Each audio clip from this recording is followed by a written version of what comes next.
to the July 1st study session on micro mobility.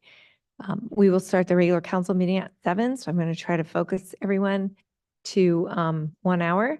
And I'm going to go ahead and turn this over to City Attorney Kina. Actually, if the clerk could do the roll call. Oh, sorry, forgot. Don't have. Yeah, where is it? Councilmember Papajohn, Here. Councilmember Brownrigg, Yes, here. Councilmember Stevenson. Here. Vice Mayor Beach. Here. Mayor Coulson. Here. Great. Thank you all.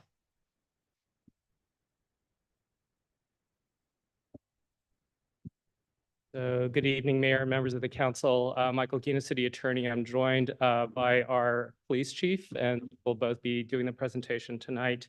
So back at your May meeting, the mayor and Councilmember Papajohn had requested this study session to discuss micromobility devices. So micromobility devices are defined by the Federal Highway Administration as small human or electric powered transportation devices, which could be powered by a combination of both human power or electric power or motor power or both. And they include things like bicycles, scooters, e-bikes, e-scooters, skateboards, and other small wheeled devices. Micromobility devices are governed by both the California Vehicle Code and by the Burlingame Municipal Code, depending on the device. So the exhibit that's attached to your staff report includes a description of various devices, how they're regulated by the state, and how they're regulated by our vehicle code. I'm going to turn it over to the chief, who can give a very high-level summary of what those devices are.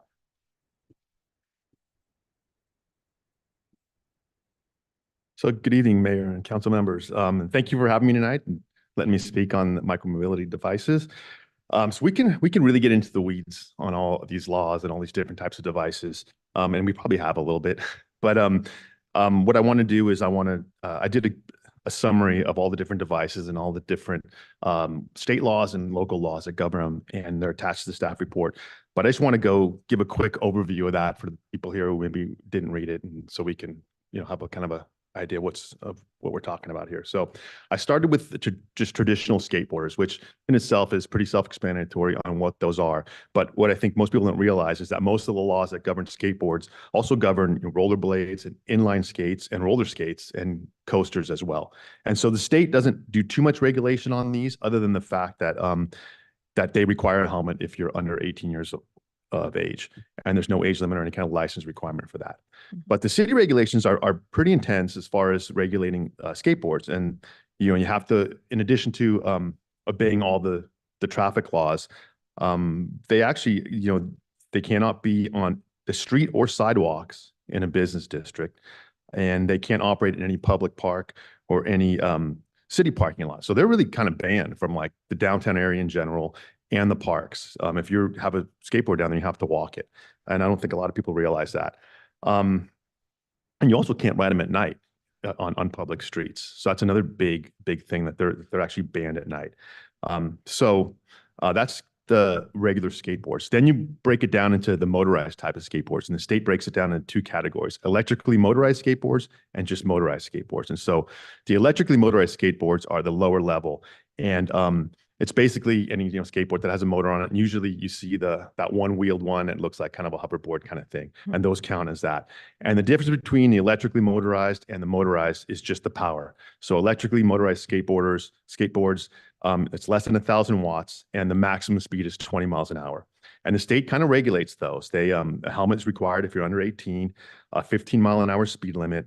They require lighting at night, and you must be 16 years of age to operate these. And then the city regulations are basically the same as what they are for regular skateboarding. But you can tell there's a contradiction, because the state, requires lighting at night. You can ride them at night, but the city takes a step further, said you can't. So there's that contradiction there. But all the city regulations are the same with the electrically motorized skateboards and regular skateboarders.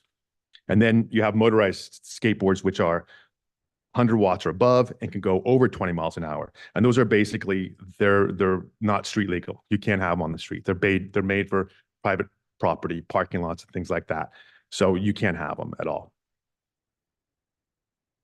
And then you get into the bicycles. So traditional bicycles, basically, is a device propelled by human power through a belt, chain, gears, and has one or more wheels.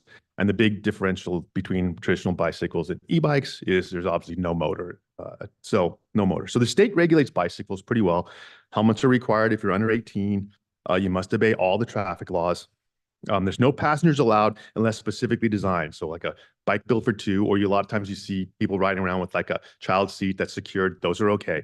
It's really, for like juveniles that are riding somebody on a handlebar, or they're standing up riding and somebody's on their seat. They can't do that.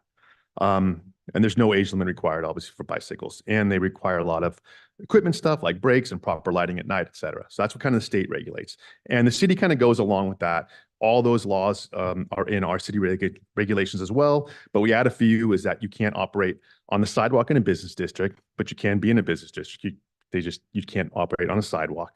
And there's kind of a loose law involving the parks, where if you're in the park, you have to yield your way to pedestrians, and you have to obey any type of signs you may put up in the park that regulate bicycles. And in my summary, I did say that there's no passengers allowed. That is the same law as the state. I just kind of did that for brevity. But if the bike is built for two, you can. The city doesn't say no passengers at all. So it's kind of the same as the state. And so then the bikes you get into the e-bikes. And so the e-bikes are basically broke down into 3 classes. And class 1 is basically a pedal assist only. It's like a regular bike with the motor, and it only assists you when you're pedaling. It doesn't have a separate throttle, and the motor assist will cut off when it reaches 20 miles an hour. And these are like the spin bikes. This is what we provide to our citizens. That's a spin bike, the class 1 bike. And all the provisions for class 1 bikes, the state regulations, and the city regulations are all the same as a traditional bicycle. That's for class 1. Then you get to class 2, and the difference between a class 1 and a class 2 is that it will operate without you pedaling. It has a separate throttle that you can use without it. And that cuts out when the bike reaches 20 miles an hour. And again, all the regulations in the state and the city are the same as regular bicycles and class 1. And then when you get to class 3 bikes, there's it differentiates. It's very similar to class 2, except that, it has a separate throttle, so you don't have to pedal. But it cuts off at 28 miles an hour. So it's able to go higher than 20, and it cuts off at 28. And there's some just subtle differences in the state and city regulations for class 3 bikes, is that helmets are required for any age, not just under 18 for class 3 bike. And you must be 16 years of age to operate the bike.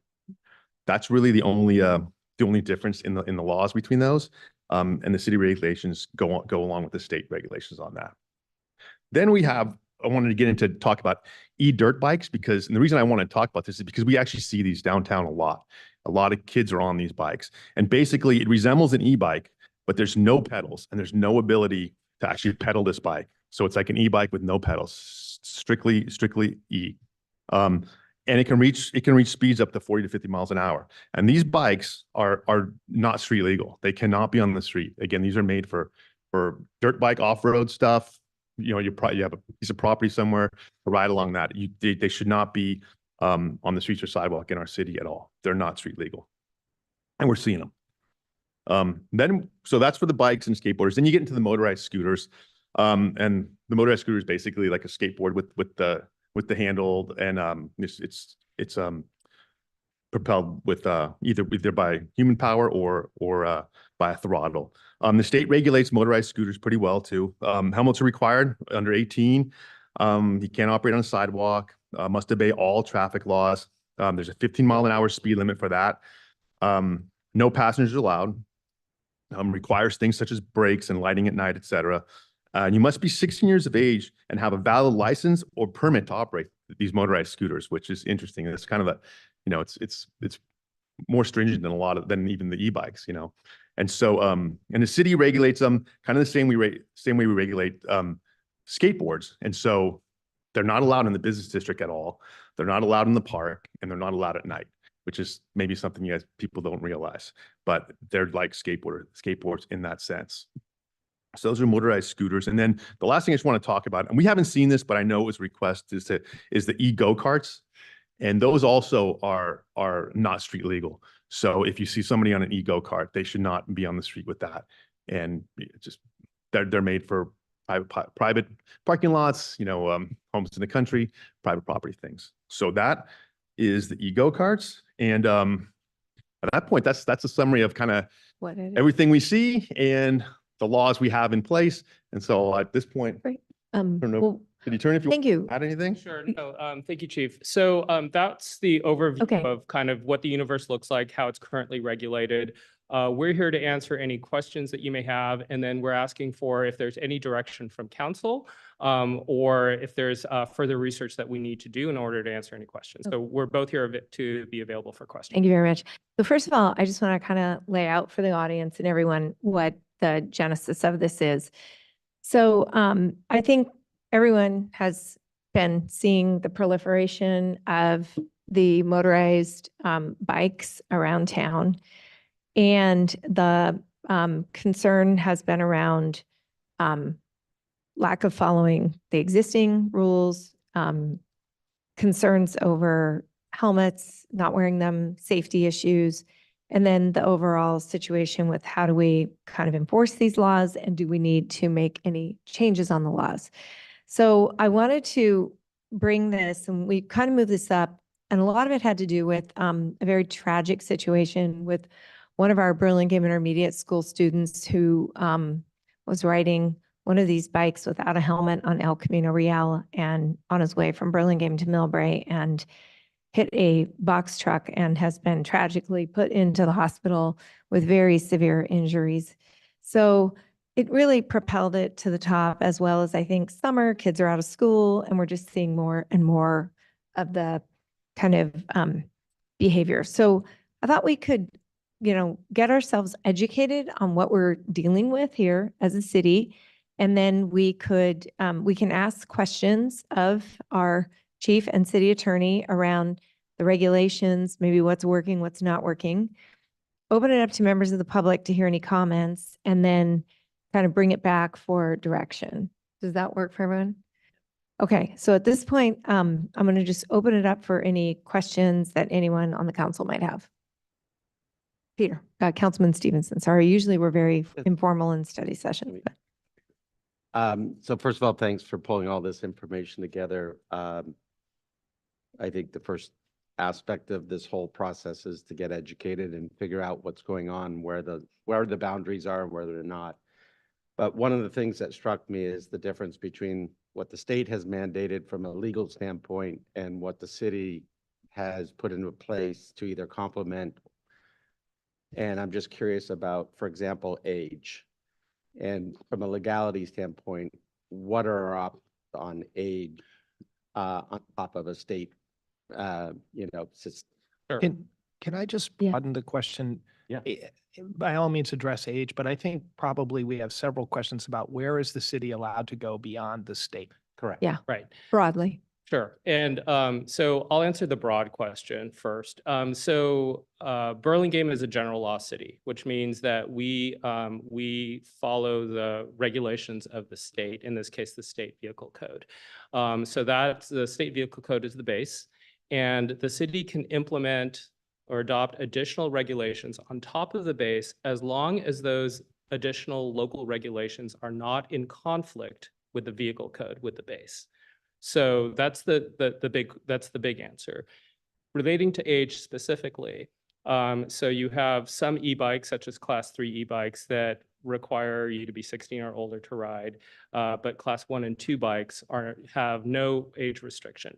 So one area that I think I would need to do additional research on is the legislative history, because the question in my mind is whether, when the state enacted its vehicle code regarding Class 1 and 2 Class 1, 2, and 3 bikes, they specifically provided for an age threshold for Class 3 bikes, but did not as to Class 1 and 2 bikes. So the question in my mind is whether the state intended to fully occupy the area of regulation for age for electric bikes such that, when the state fully occupies a field, that means that there's no local regulation that's allowed?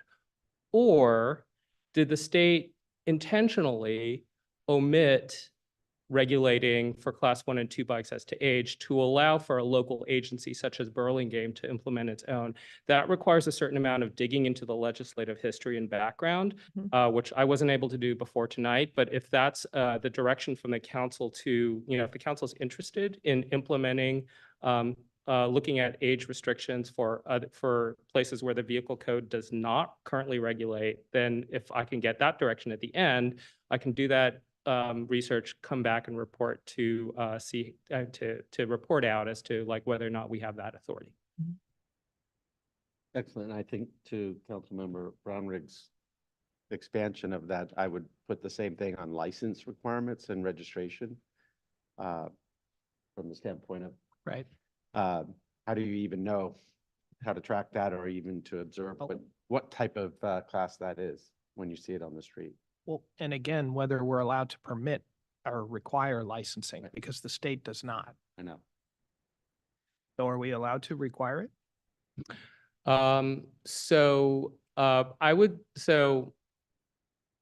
Off the top of my head, I would say probably yes, because like for bicycles, right? So the state, for regular bicycles, we are allowed to require licensing of local bicycles. I don't see why an e-bike would be any different. So I feel more confident in that area. The age and licensing requirement, I think, I would want to be on, I'd want to have a little bit more research in my back pocket before I give you a more definitive answer. Fair enough. Yes. I'm curious about the passenger numbers because you see a lot of them doubling up with their friends and things like that. And the information you gathered says if it was designed to, what constitutes the design for somebody to sit on the back of a e-bike legally? It has to be specifically designed. So it has to have two seats, two separate seats. Or it has to have like a child seat you see sometimes in the back, that, the kind of the plastic child seat. But you can tell if it's just one seat, you can't have a passenger. Well, I'm old enough to remember the bench seating on small. That's one seat. And they have two pegs in the back by the back wheel, and that was always what somebody sat on if they were. I'm just curious of how broad is that design question? Yeah, that's something I'd have to look into. If it's a big long seat and there's pegs for both. two people. Yeah, I haven't seen that on any of these e-bikes, but the law basically, I think what they're trying to say is, you can't have a kid riding on the high handlebars, and if it really has one seat, a lot of times what we see is the person riding the bike is standing up, and the person riding the passenger is on the seat. Is on the seat. So for that and somebody on the handlebars, I think it's a great tool to be able to stop the people, warn them or side them. Okay, thank you. And anyone? Vice Mayor? Thank you, Madam Mayor. Thanks, Chief, for the presentation, and Attorney Gina. Really look forward to having a robust conversation tonight about and hearing from the community about public safety and enforcement. I think we're going to get to that. But two questions I have regarding our current code and laws that surprised me. One was that motorized skateboards, motorized scooters, now rollerblades, are not allowed to operate at night, even if they have lights, because it just says you're not allowed to operate at night. So I'm interested in, Chief, your perspective on that safety issue. What if we were to allow those mobility devices, skateboards, rollerblades, scooters to operate with lights at night? Would that be a public safety concern for you, or would that be? If you're asking my opinion, no. I mean, I think we're here tonight for a different issue. No. I don't think there's a lot of complaints about adults riding properly at night with lights on their vehicle. That's really not the impetus of it. Okay. So, yeah. So that might be something we could, if we wanted to discuss later, we could discuss. Yeah. That wouldn't. And the other one is, it was interesting to me that bicycles are allowed in parks, if they yield to pedestrians and obey posted rules and speed limits, but we don't allow skateboards, rollerblades, motorized skateboards, scooters, or any kind of devices like that in parks. And would that be, if they yielded to pedestrians, would that be of a concern if they followed the same rules? Again, I don't have any personal concerns. I think those laws probably, I know this is just speculation on my part, is those laws went into effect probably back when Time ago. skateboarding was, kind of frowned upon and kids were, jumping on benches and they were in downtown parking lots and people were upset about that. And I think that's where those came from. And now you look at them, they seem a little inundated. Okay, thanks for that insight. Andrea, do you have anything? Not right now, thank Okay. Yes, Councilman Brownrigg. Thank you, Madam Mayor. I appreciate the mayor putting this on the calendar. I think we've all been hearing about it. I know in one of the town halls the mayor encourages us to have, I got an earful from at least a couple of residents about their concerns and how, how this technology is changing. So for me, as I think about it, what I really worry about is speed. I actually don't worry as much about multiple passengers as I do about speed. And in particular, speed conflicting with cars going at speed. So my question is, are we allowed to prohibit this or any kind of vehicle on a state highway, i.e. El Camino? Or can we prohibit these kind of vehicles on roads that have, say, speed limits above 30 miles an hour? So this is kind of getting into the weeds that I try to avoid, but there are laws, California Vehicle Code laws, that prohibit certain e-bikes and skateboards and scooters from being on roads with certain miles per hour. Okay. So I think some of them are set at 25, some are set at 35. I didn't put it in there because I just didn't want to get too into it, but I can get that information for you. But it's built into not our city ordinance, but actually the vehicle code. And I think one of them, if off the top of my head, I think motorized scooters can't be on a road where the posted speed limit is more than 25. I think bikes might be 35, but there are laws written already like that. So, okay, great. So that then gives us an enforcement tool if we want it, and we could even potentially post, for example, El Camino with no e-bikes are allowed, for example. My only concern would be that it's a state roadway, and I don't know if we have that ability. Well, so that gets back to where our authority ends and the states begin. Right. I think I would want to chat with my friends in the Public Works Department in terms of how we post now. What are our agreements with Caltrans in terms of posting traffic and other signs in general on El Camino? Okay. But yeah. I appreciate that. Yep. And probably the rest of my comments are comments and not Okay. questions. So Okay, perfect. So I'm going to take a different bend on the park question, which is, so we already banned skateboards and other mobility. One of the issues I have sitting over at the park is watching a very congested Washington Park with numerous motorized vehicles going through there, just, really creating problems for seniors, families, children, even the people who are running their illegal dogs off leash. The whole thing creates a lot of conflict. So I guess my question would be, could we simply just ban all of this in the parks? And you could walk your bike, walk your skateboard, et cetera. You could go through it, you just couldn't ride. Yes. So I think that, the city has authority to regulate on its property. And so I think that the city has the ability to impose which devices can and cannot be ridden or used on parks. So yes. Okay, thank you. And let's see if I have anything else.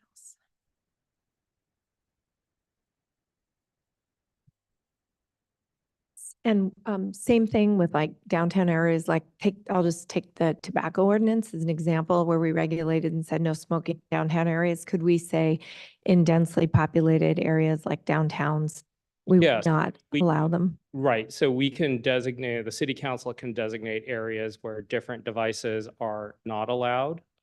And we would have to designate like something like like the business district, right? Like the outlines of, like the smoking ordinance, right? We designate the area as the business district for Broadway and Burlingame.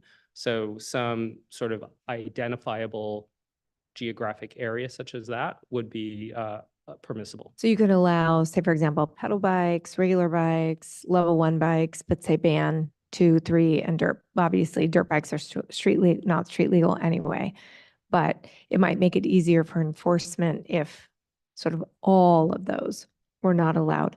People can pretty much, I think, recognize a bike or a level 1 e-bike. I think it's harder when it starts to get into level 2, 3, and then obviously the dirt bikes don't have pedals. And I've seen many, many of those around town too. Okay, that's helpful. So if there are no more questions, I'm going to go ahead and open it up to members of the public. I know we all received a few emails to the council as a whole. I also received a couple, mostly in support of exploring ways to effectively manage and create more safety in our streets. So with that, I'm going to go ahead and open it up to members of the public. We'll start with the people sitting in the room. Yeah, you're fine. And then Megan will go to the onlines. How many people in the room would like to speak, just so I can get a sense of time? 1, 2. Three. Or if you, I'll tell you what, we can do this too. So we have 3. I'm going to give you all 3 minutes because that's like 10. If you're in the audience and you want to essentially agree with the speaker, just give us a little thumbs up or something and we'll kind of know that that's something a point you want made. Go ahead. Hi. Yes. Bless you. So I can agree that with everything that was said by Chief Matucci, et cetera. It's completely overwhelming what we're seeing in the streets. I'm here mainly to talk about what you just talked about. I can't control if people are letting their kids go in the streets without the helmets and no license and everything. And I'm sure it's difficult enough for them to determine what kind of bike it is and how old these kids are. But I'm very concerned about what I'm seeing at mainly at Washington Park, where it's close to where I live. I'm there all the time. And I would like to get to the point where, and I've called the police, a couple times, along with other people who have been there because it's so egregious, the behavior. And I have no idea how old the kids are. They're kids mainly, but all different ages. But it's not just, it's everything. And I really not an expert. I don't know all the names you've mentioned or the classes, but it seems like it's battery operated. A year or 2 ago, it was these little go-karts that they were kids, maybe, I don't know, 8, 10, doing the loops, and they're going so fast. And we do have, it's great because people are using our park, a lot of congestion now in our parks, all different ages. If my mom couldn't walk through there now, she would get knocked over. So I don't think it's fair.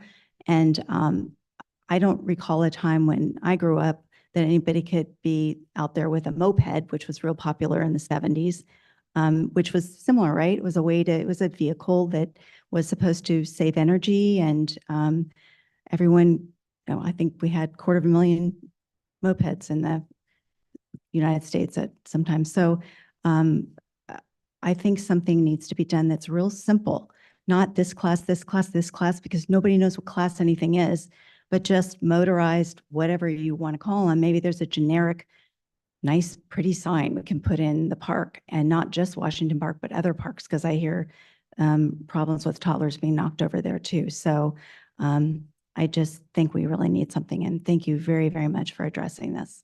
Thank you. Next, okay, Lynn, come on up. And John, I know you're going to come up as well. Hi, Lynn Israelit from Traffic Safety and Parking, but also resident.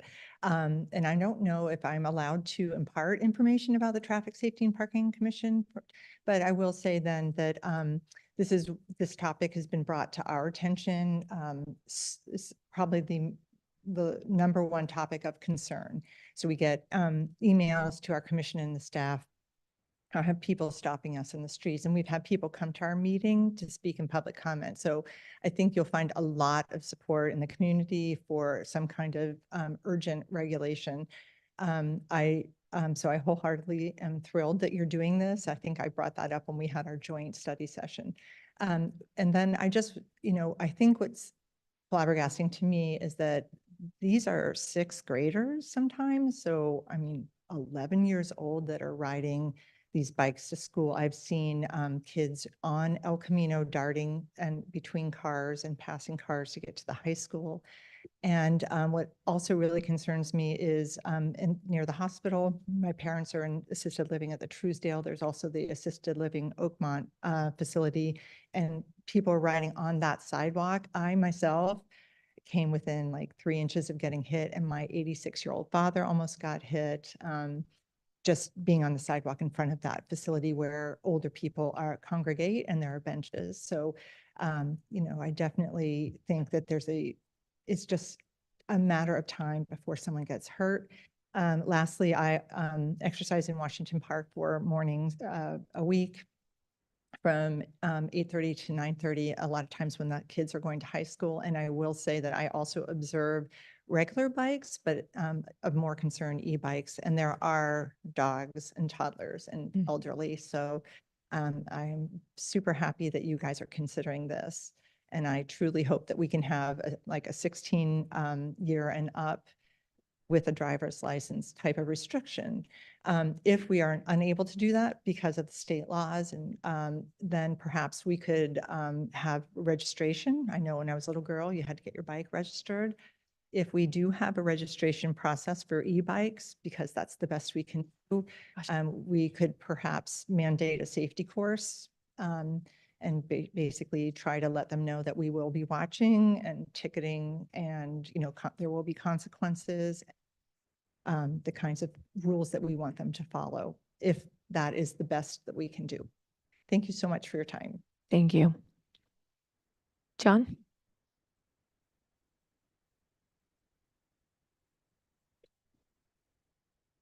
John Martos, 123 Victoria Road, Madam Mayor, Traffic and Mayor, safety. council members.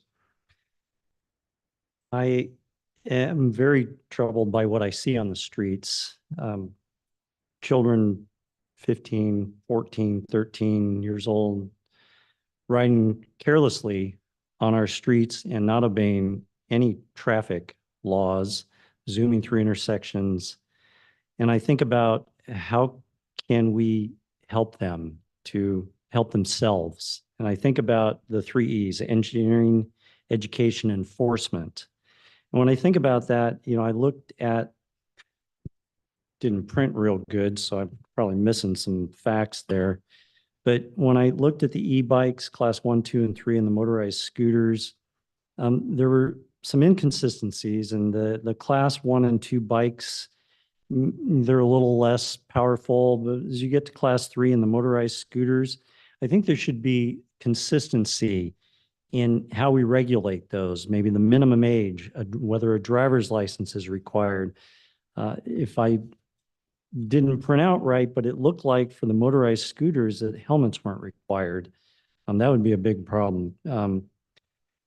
And education part, I think, and so for engineering, that's something that maybe council can help with to standardize or make more rigorous the regulations that we have in the city to help PD enforce something like that.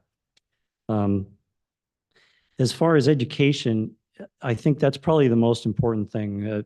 Councilmember Stevenson, we grew up in the same era. You probably had to watch red asphalt when you got your driver's license. Many of us probably did, right? And we were 16 when we saw that, and we were getting behind the wheel of a vehicle where you could kill somebody. Well, I think, we need to educate our young people and even their parents on the impacts. Risk is the probability of occurrence weighted by the impact. Yeah, maybe the probability of occurrence wouldn't be super high, but as more children ride these things, the probability is going up, but the impact could be pretty significant. And I think that's what we really need to emphasize in some of these educational courses.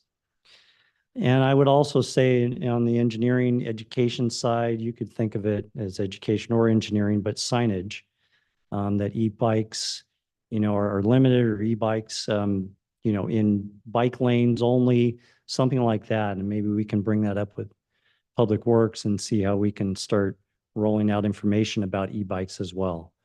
So I think it's a really important topic, and I'd love to see some action on this. Thank you very much. Thank you very much, John. Come on up.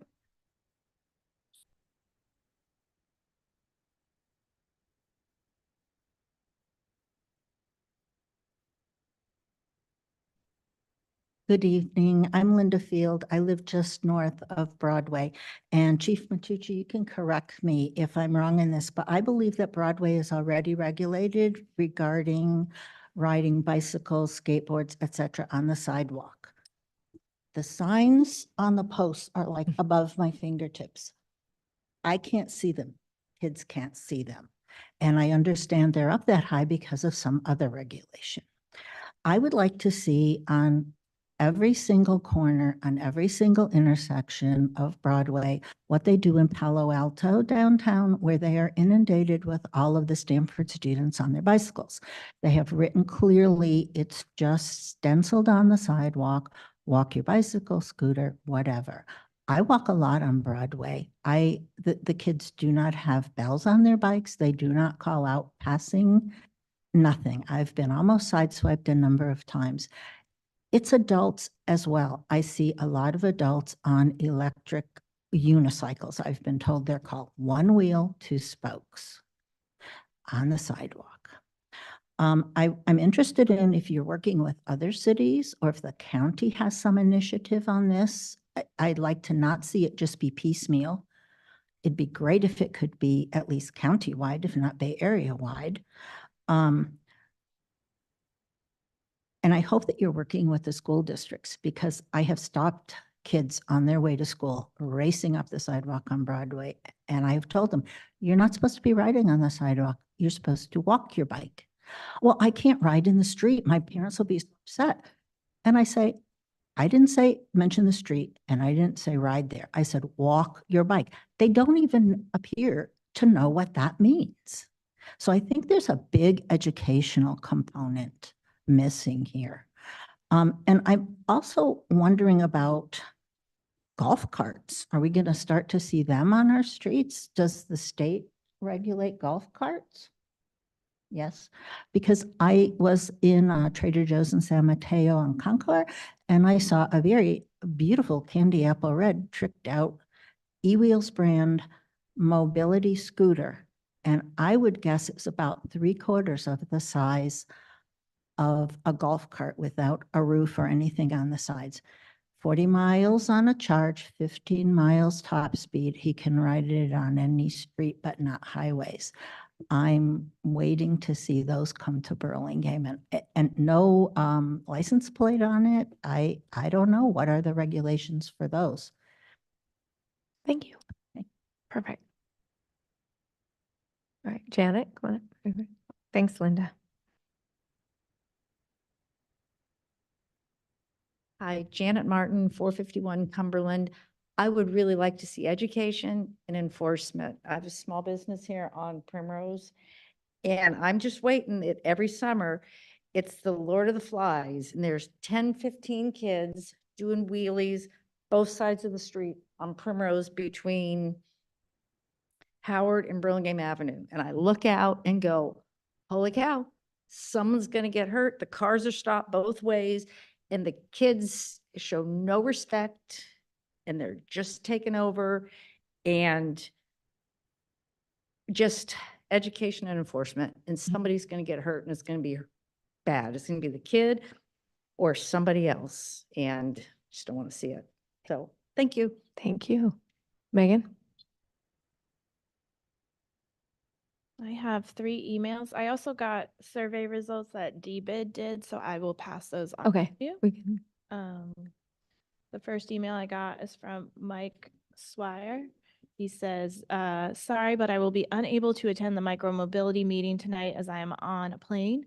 Please let me know if you would like to discuss offline.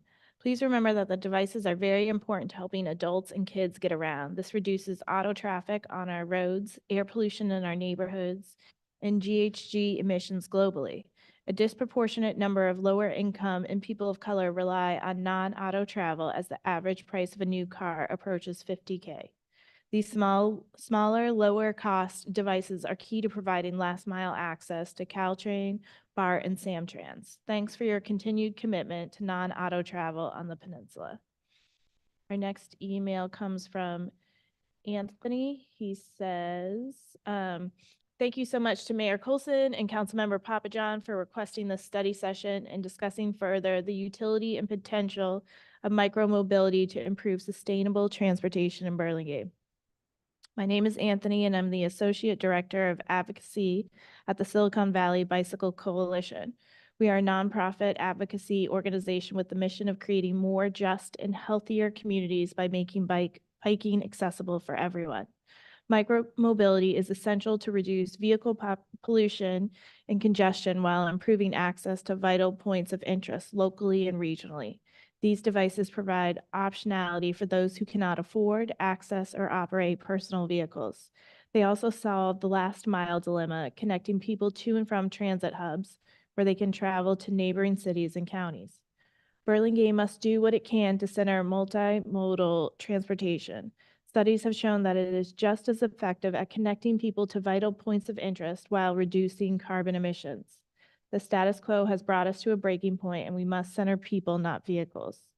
The EPA estimates that in the last 30 years, greenhouse gas emissions from passenger vehicles accounted for nearly 60% of U.S. greenhouse gas emissions by the transportation sector. According to the Metropolitan Transportation Commission's vital sign analysis, over 70% of Bay Area drivers drove alone to work. We are thrilled to see the council and city commit to multimodal transportation through its shared bike program with the city of Millbrae. We also applaud the great work done on the California Drive project and the downtown specific plan prioritizing El Camino Real. Thank you so much for reading my comment. Keep up the great work. And our last comment comes from Andrea. She says, I'm writing to voice my support of more regulation around e-bike safety in Burlingame, particularly for minors. While many of us parents with children under the age of 16 have been concerned about the safety of e-bikes for some time, it is recently that our concerns have been heightened due to a tragic accident involving a BIS student and his e-bike that has left the student with permanent injuries and a community reeling from his brush with death. While many people think it's solely the parents' responsibility to monitor children's behavior on e-bikes, I argue that this issue affects our entire community. We've all witnessed the recklessness of kids on e-bikes in Burlingame, going as fast as 30 or 40 miles per hour on the streets. Some drivers have had near collisions with kids on e-bikes. Some pedestrians have been close to being taken out by a rider on the sidewalk. And sometimes the riders are wearing helmets, but many times they are not. To see 2 or 3 kids squished together on one of those bikes, often without helmets, and you would think you were in a third world country and not in the town of Burlingame. The issue is that these bikes are way too fast for the children riding them. In fact, they hardly resemble bicycles and are closer to mopeds with their powerful throttles and speeds that far exceed 20 miles per hour. It is too much machinery for our children, especially those under 16. While California law states that children under the age of 16 can ride a Class 1 or Class 2 e-bike, you must be at least 16 to operate a Class 3, and you must be wearing a helmet. But we've all seen kids, some as young as 10 or 11, riding much faster than 20 miles per hour without helmets and essentially breaking the law. We need to have age limits on e-bikes, not just Class 3, and I'd argue that no child under 16 is equipped, ready, or responsible enough to ride these machines safely on the streets. I know there are several pieces of legislation being discussed in the state right now concerning e-bikes, and we might see more progress being made with age restrictions and required license. I would ask that the city begin exploring what our rights are for making e-bikes riding safer in our community. I and many other parents support Burlingame School District banning e-bikes on campus or riding to/from school. More needs to be done to prevent accidents and protect our kids from injuries. Thank you. Okay, great. So we're going to go ahead and close public comments. at this point. I'm going to open this back up. We have about 20 minutes to discuss kind of thoughts that colleagues have. I have a question. Sure, please. That I think, thank you, Madam Mayor, just because Chief, I appreciate you took a couple minutes to talk with me today on the phone, and I just thought it would be valuable. Could you share your thoughts on enforcement that you shared with me today for all of council? I appreciate that. So we do enforcement, and we have slowly ramped up enforcement because of the complaints, but we haven't even touched the surface of what we can do. And so we have a lot of laws and ordinances on the books that we can use to enforce this. And so we just need to be given direction, and we have a finite amount of officers, and we're people realize this, but we handle over 120 calls for service a day. At any given time, there's a dozen areas in town that people complain about vehicle traffic that we have to. So we're kind of spread a little thin, but I'm not complaining about the number of officers or anything like that. But if we have a plan in place, and I'd like to have the opportunity to really hit these laws heavy and do that. And so again, we have not even brushed the surface of what we can do to enforce these laws. And Okay, great, good to know. Next, any other comments? Well, Go ahead, Councilman Brownrigg. Michael. Madam Mayor. So again, glad we're talking about this. Ultimately, I would love to see us have a registration program. I'd love to be able to track a bike back to its owner or its parents. I think ultimately, I completely agree with a number of comments about education. So whatever we might adopt, I think should happen after a 6-month outreach to BIS and our high schools. But I think the message I hope if this council were to move forward, that it would be towards a fining system and a pretty hefty fine if you break the rules. Because that's what gets parents' attention, I think. I don't think they read the notes that come home. I don't think they read our newsletter, but they sure as heck read a $100 ticket. I worry a lot about even kids who are doing everything right. Tragic story of a 16-year-old down in Encinitas, did everything right, had a helmet on, signaled left, got hit by a car and is dead on an e-bike, on a higher speed road, not a neighboring road. So I want to avoid that. I want to avoid the bikes driving fast in our parks. I think that seems like an easy one too, to stop. It just shouldn't be allowed. I don't think this makes us against micromobility. I think it makes us pro-pedestrian and pro-common sense safety. No one wants to take the bikes away. I just want to make sure they get operated safely. Thank you. Okay, great. Peter? Oh, Emily? Oh, thank you, Madam Mayor, for agendizing this really important discussion. And I think all of us share the concerns with the horrible, unsafe behavior that we're seeing, particularly among the youth, but there's other folks that are adults that are doing it too. And I couldn't agree more that education is a really important component. The good news is in our this is a discussion at the county level, and at our late June commute.org board meeting, there's money coming in through the Transportation Authority, but commute.org is leading an effort for partnering with Silicon Valley Bike Coalition and schools to bring education in about bike safety. And I think this would be a great opportunity for the city and the school district to partner and get more formal, certified, trained bike safety folks in the schools, really educating our youth about the importance. In communities like Palo Alto, they have a culture of doing that. I remember when I took my kids to some safety training, I had to go all the way to Palo Alto to get it done. And there's some of it that's happening in Burlingame, but it can be more robust part of the culture. I think we really have a behavior problem, but we have a parenting problem too, that it's got to be educating both the parents and the kids. I feel strongly about what Chief said, that enforcement is key. I would like to see the first phase of this. Let's enforce the laws we do have, and let's empower our police force to make that a real priority. And it will come at the expense of maybe some other things. But I'd like to see, before we start adding a lot more regulation, let's see what happens when we enforce and we educate in this realm. One of the reasons these devices are so popular is because they are a great sustainable way to get around. The problem is the 3 E's. We need engineering. We need the infrastructure, which we're working on. We're doing a great job in the city building lanes, separate lanes away from traffic, so micro mobility devices have their place. Then we need enforcement to make sure that those micro mobility devices are actually using the safe infrastructure and not conflicting with cars. And we need education. So I think this is a cultural shift, but I think for us to have a knee-jerk reaction and regulate a whole bunch of harsher rules and demand driver's licenses for anybody with an e-bike is really not in the best interests. Can I finish? Yeah, my thought? please. I think we need to be really careful about how far we regulate, and I think it's a good discussion. I'd love to see us enforce, educate, get parents involved, have a real mass campaign.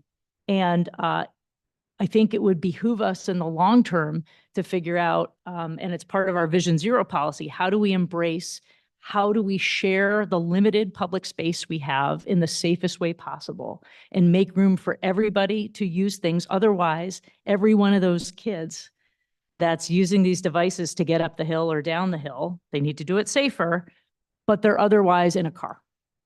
And I think if we're really thoughtful about how we build the infrastructure and do the education, we can figure out a way to move forward in a more safe way as a community. Thanks. Thank you.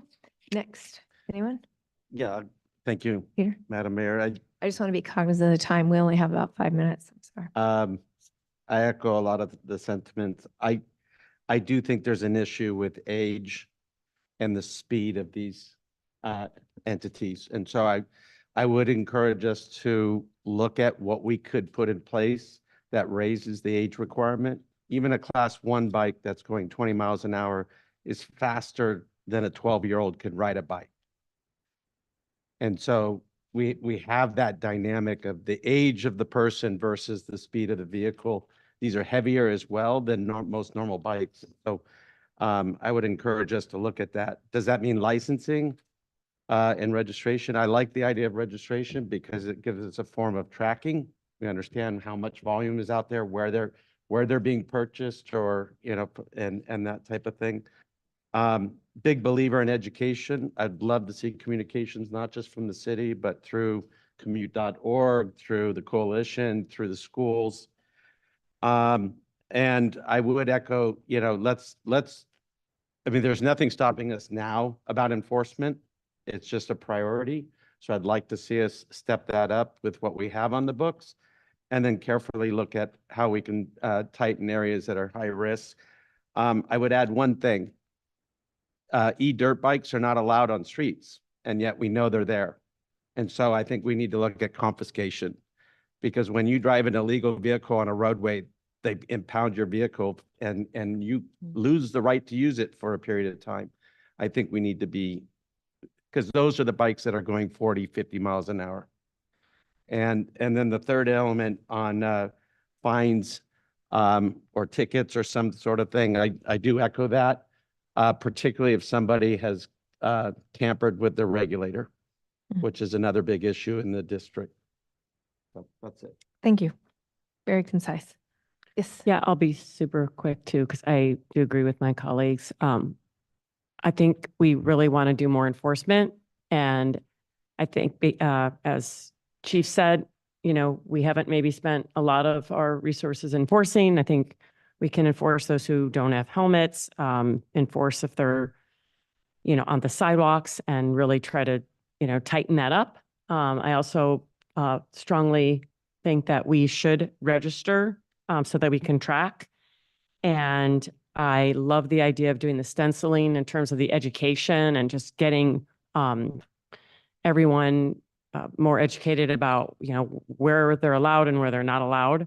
And, I really I want to support alternative transportation, but it needs to be safe. So this really is about safety. It's not about discouraging people from using it as transportation at all. The last thing I will say is I think it'd be great to collaborate with other cities in the region, but I don't want to wait. I think we need to just get some things in place now, because if we're going to try to talk to other cities and take our time. I just think it's going to be too slow. So I think we should start now. Thank you.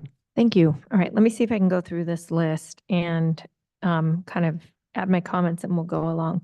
So it sounds like we have an interest in putting together some sort of a registration program.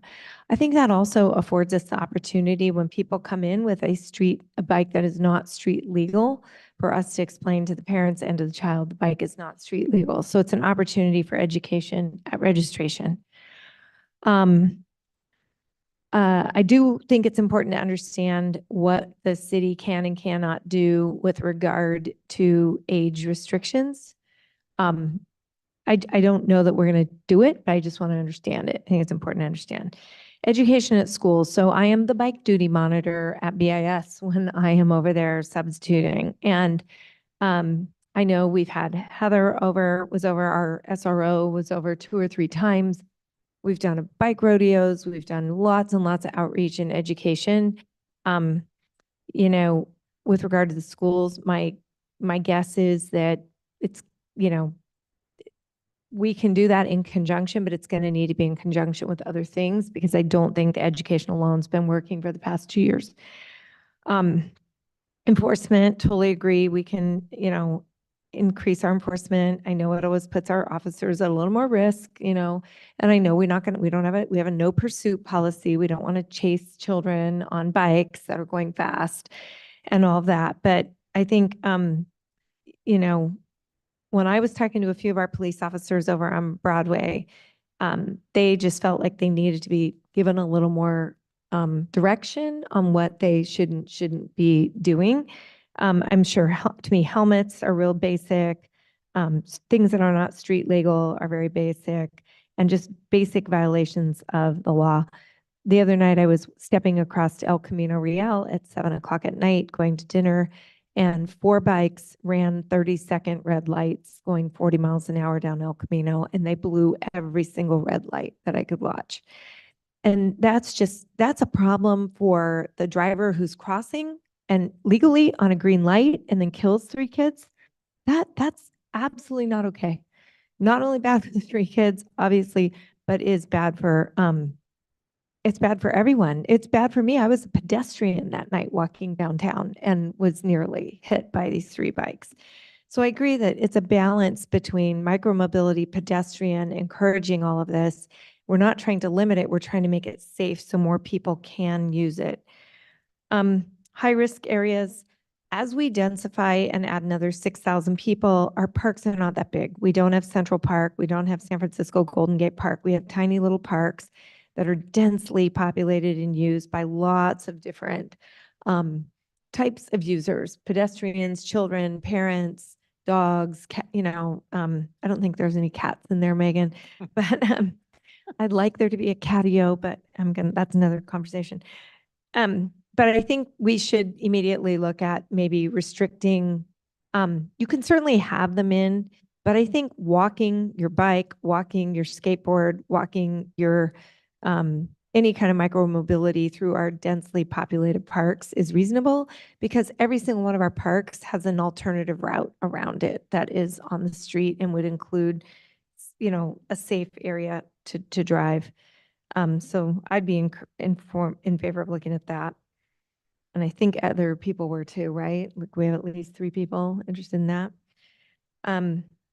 The other cities, yes, I have been speaking to Millbrae and San Bruno, since these kids often are going in between our cities. Hillsborough, I see the kids coming. I live right across the street from the entrance to Hillsborough. I see the kids coming down from Hillsborough. So definitely including Hillsborough in this is going to be important. And they're also share our schools. I love Linda's idea of painting the, you know, walk your bike downtown if we make it enforceable. So right now you don't have to walk your bike. You just have to yield to pedestrians downtown. Downtown they have to. Downtown, they're not on the sidewalks. Okay. Downtown and Broadway, not allowed. So maybe just some signage to let people know. And I love the idea of stenciling it on the streets. Cute. And I think this is really important because this micromobility is, I mean, I'm loving seeing all these kids out on their bikes. I wish they were pedaling. They're not. Many of them are not pedaling. I wish they were just traditional kids riding their bikes like normal, like we all did growing up, but that is not the circumstance today. We do have more of the micromobility. And my personally, and I'm sorry to interrupt Vice Mayor Beach, but my issue on these things is not with regular bikes and level 1 electric bikes. It's really with the level 2, the level 3, and the prohibited vehicles that the California state code says are illegal and they're not operable on roads. So I want to make that clear, and I suspect we're all kind of focused on more of that high speed things that are already not allowed. 16-year-olds are already not Or against the law, we need Yeah. to enforce them. Yeah, we need to enforce that. So to staff, does that help give a little idea? Do you want more? Should we? No, I think, I think I've heard that there's more information that the council needs certainly about regulating age restrictions, potentially licensing as well. I have some homework to take Okay. away, and we can report back to you. And then certainly in terms of next steps after that. So I think what I propose is that, we do our homework, we come back to you, we report back out. You've got a full picture of what your regulatory authority can be.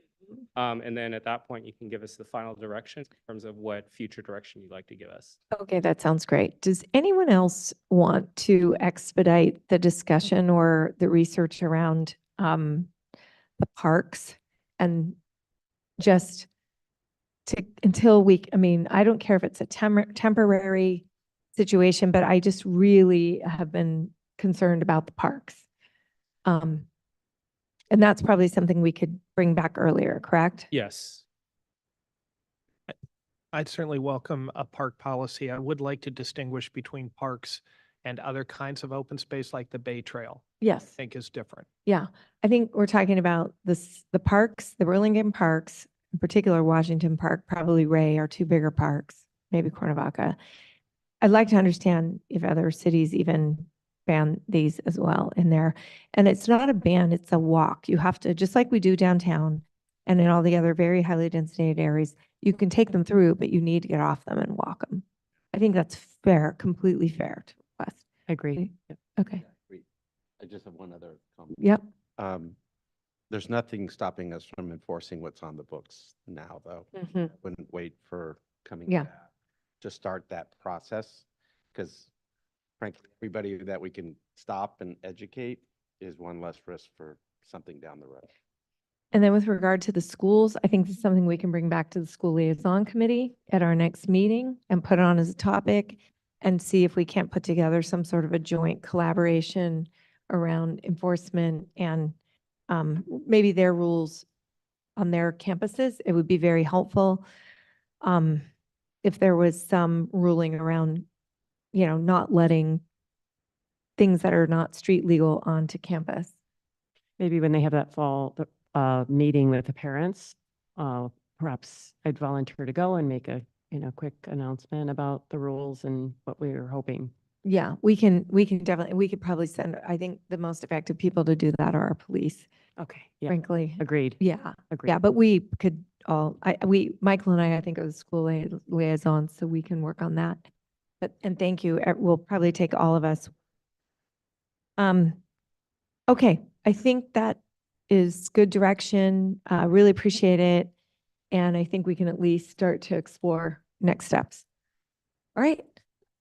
Great. Thank you. Anything else? Thank you. Thank you, Chief. Mike, anything else? Okay, thank you very much, Michael and Mike. The mics, the team of mics. Thank you. All right, I'm going to give us just a 2 or 3 minute break really quick to stretch our legs, and then we'll come right back here at like 7:05. Okay with everyone? Just like 3 minutes. Yeah, 1 minute.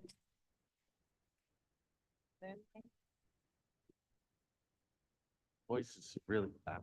Everybody. I'll help you. I'll pull it forward. Okay. I can't do, I can't stop foot tapping and pull the mic hard.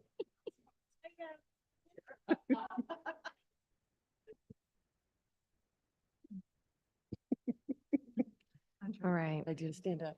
Hey, city council. And I Thank love you, what you guys, Lynn. I love what you guys had to say. Thank So you. much. We're just, it's almost all boys, you know? It is. They're not Oh, violated. They have no ability to assess risk or They- danger. I raised two. Most of the time they're traveling this fast, they're inside their parents' car. Yeah, And now they're out driving that fast. yeah. and It's not a matter of restricting micromobility. Right. All right. One of those information up there is just for you to sign, and then I'll give it to I- Glenn. Is Okay. that a different one from the one you started? Yes, not the one I needed from you. Yeah. You're good. Yeah. Like that. Yeah. And, Yeah. you got. And we're gonna do that on another day, Megan, Yeah, officially, but he wanted it for the anniversary. anniversary. And it's her, here you go, Megan. Grant's here. Thank you. Great. Where's Grant? Here, Grant, is that her son? No, he's Yeah. just gonna drop by my office. and pick- Oh, fantastic. Tell him thank you very much. Yeah, that's why I thought you have to register. Just like Italy driver's ed. Yeah. In your face. Okay, I'm so glad you're. All right. Thank you. I hear a lot of people in the hallway. Good job. Everyone in the hallway, do you guys want to come in? Does everyone want to pop on in? They're getting there.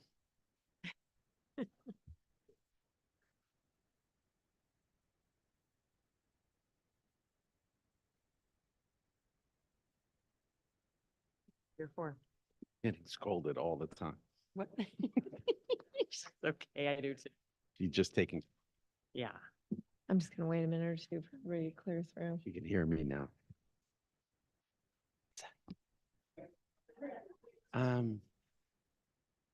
There's interest in the, All right, Lisa, is everyone pretty much out of there and in here now? All right. Okay, we are going to call this meeting to order. The July 1st Burlingame City Council meeting. Thank you all for joining us. Let's see here. All right. The first thing we're going to do is start with the Pledge of Allegiance, and I would like to ask our Vice Mayor, Emily Beach, on her last meeting to please lead the pledge. Please rise if you can, as you are able, with hand over your hearts, and join me. I pledge allegiance to the flag of the United States of America and to the republic for which it stands, one nation, under God, indivisible, with liberty and justice for all. Thank you. All right, may I have a roll call vote, please, Madam City Clerk? Councilmember Papajohn, Here. Councilmember Brownrigg, Here. Councilmember Stevenson, here, Vice Mayor Beach, Here. Mayor Coulson. Here. We have no request for AB 2449, remote participation. We did not have a closed session. And do we have any upcoming events that anyone would like to present? Okay, yes, Madam City Clerk, I know what you're going to say, but please.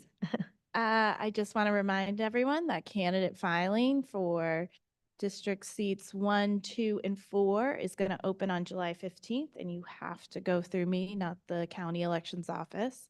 If you are interested in running, please contact me. I'll be taking your first appointment I'll be taking our first meeting by appointment, and we can go through paperwork, and I can answer a ton of questions for you.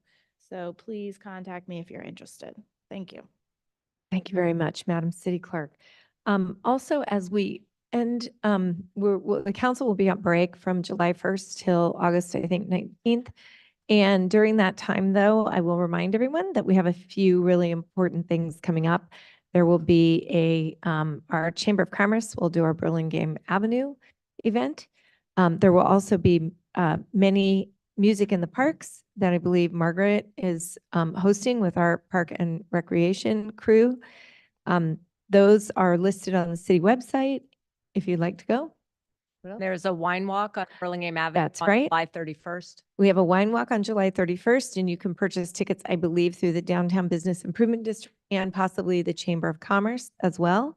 So we'll welcome that.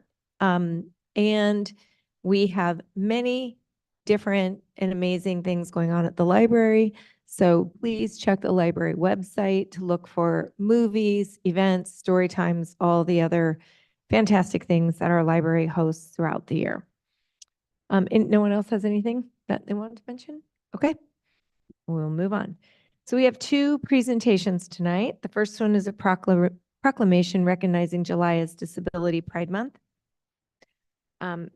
I have the brief proclamation here, which I will read. Disability Pride Month is celebrated nationally in the month of July. It was chosen as Disability Pride Month because the United States Congress passed the Americans with Disabilities Act, ADA, on July 26, 1990 to ensure the civil rights of citizens with disabilities. The ADA prevents discrimination based on disability, requires that employers provide reasonable accommodations, that the public accommodations are meet accessibility requirements, and is recognized as one of the most important pieces of civil rights laws in its history. We estimate that 1.3 billion people experience significant disability around the world, and that constitutes 16% of the world's population. Many people with individuals with disability continue to face discrimination for something out of their control or being who they are. They continue to persist through the efforts of the disabled community and the support of our city, schools, businesses, and our overall community. The city believes in the dignity of all individuals with a disability, supporting equity, and ensuring that acts of discrimination and hatred will not be tolerated.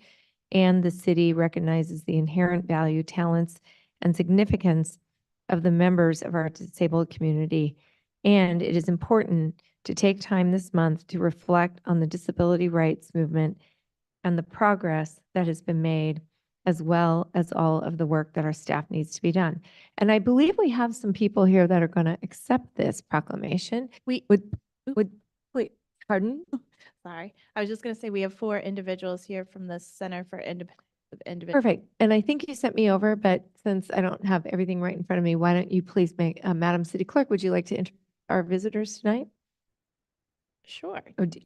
Or do you all want to come on up? Who do we have here tonight? I see Leah.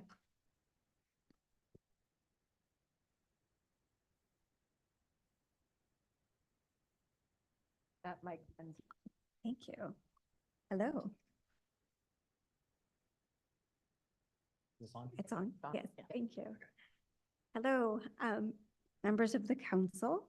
My name is Ligia Andrade Zuniga. I am the current board president for the board of directors of the Center for Independence of Individuals with Disabilities. It's good to see everybody. And I'm Pat Carbolito. I'm the executive director at CID. I'm Ben McMullen, Systems Change Manager at CID. yes, and we're very honored to accept the proclamation. I just wanted to say that people with disabilities are amazing. I mean, we have our own culture, really. Disability is a culture that should be recognized as a beautiful and very inclusive part of human diversity. We have our own social norms, our own different ways of language, different ways that we live. But we are very much in every part of life. We are the largest minority, although we have the least representation. And so we are really excited and very grateful to receive this on behalf of our community. I don't know if you have anything. No, I want to thank the mayor for getting this proclamation. Is like Lahia said, it's very, very important for our community, for make sure that they're, the community, the disabled community's voice is heard. I know it's a challenge sometimes on everyday life, but as more we get out in the public and do more outreach and things like that, this community, our community, definitely needs the assistance, all the guidance that you guys provide. Thank you so much. And I would just like to echo the words of Pat and Leah and always treasure the partnership we have with the Burlingame City Council.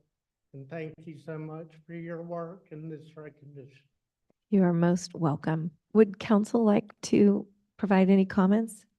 Yes, I'll start over here. Is that all right? Work to you, Michael? No, no, actually. Oh, yeah. Andrea, please. Councilwoman Papa John, please. Thank you, Mayor Coulson. Thank you so much for coming. I'm really glad you could attend. You're welcome anytime, of course. I would like to say that every human should be treated with dignity and respect and treated equally. And I really hope that this proclamation recognizing July's Disability Pride Month will help raise awareness to the challenges that you all may face and to be treated equally. So my sincerest appreciation for you coming tonight. Thank you. Very well. Okay, next, Councilman Stevenson. Thank you, Madam Mayor. I not only echo Councilmember Papa John's comments, but I think what Leah had said about the language, the culture, the diversity, and how it's beautiful in the grand, spectrum of humanity, and not just, recognize the importance of that representation, but to make sure that we proactively do things. Disability is sometimes not just from the start of life, it might be also at the end of life. And just the kind of the sensitivity that we have with people who have challenges, whether it's, something that started early in life or something that, is the tail end of life. All of that is hugely important. So thank you. Thank you. Yes, Vice Mayor, please. Thank you all for being with us and for your efforts in the disability community to celebrate the superpowers and abilities that folks with differences bring to our community, and to what Lihia mentioned as far as a largest minority, but some of the least representation. I want to personally thank you for your leadership, for stepping up to the plate to be an elected member and the board president of the San Mateo Union High School District Board of Trustees. And we are just so proud to have you representing Burlingame. I likewise want to thank you all for your work. We try our best to do what's best for the entire community, but that requires listening, and to listen, you have to have somebody who's talking, right? It's not enough for us to guess. So I really appreciate the time and effort you put into educating all of us here in Burlingame and throughout the community, and through education and listening and mutual respect, we'll make a better community. So thank you for being here. Thank you. And I also want to thank you. It's not easy to take time out of your night. There's an important soccer game going on right now. Other things I know people are missing that you're probably really happy to go watch. But it's really, for me, as I watch my parents age, and I had a brand new nephew born last year with some very, very severe health issues and disabilities, and watching one little baby go over 1 year and have 8 surgeries to remedy it was quite challenging for my family, and then add on the older parents. And it really is an eye opener to what I think all of us maybe face, but don't talk about. So everyone in their family has someone who has unique needs and wonderful and amazing contributions to make.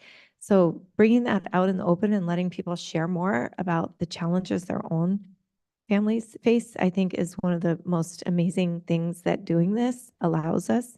And I'm really grateful that you can bring more transparency and community cohesion around the conversation. Thank you. So would you like can we do a photograph with you really quick? For sure. Okay. I just wanted to Yes, mention Leah. what Councilmember Stevenson said. Yeah, some of us have acquired disabilities, and some of us were born with our disabilities. I have a spinal cord injury, and I was in a car accident in 2009. And when I became disabled, I didn't know what was going to happen to me. And I was really scared, and really, I felt really isolated from the world. And if it wasn't for organizations like CID, I don't think I would have been able to really see what my full potential was, having a disability now and being proud of that. I am very proud of having my disability. I have no shame in it, and I'm I'm really grateful that I've been able to go through this type of experience because it's been able to open the eyes to a lot of people that didn't really understand it. So thank you for mentioning that. Oh, you're very welcome. And I do want to call out one of our special guests sitting in the back of the room. I think I saw, did Michael, or who else do we have back there? We have that. And then I thought I saw Michael Barber come in too. Right. Oh, there he is. So just to everyone in our community who I know has, you know, challenges around mobility and everything else, I think that's a lot about what we were just talking about for the last hour. Thank you. Thank you all for coming tonight and for being a part of this conversation. We really appreciate it. Not just the three of you, but everyone in this audience who comes that might have had a challenge to get here tonight. We are grateful. Thank you. All right, we'll come down for a quick pick. Thank you.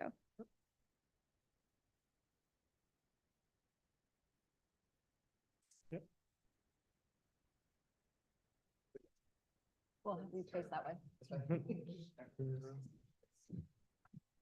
Hi, it's good to see you.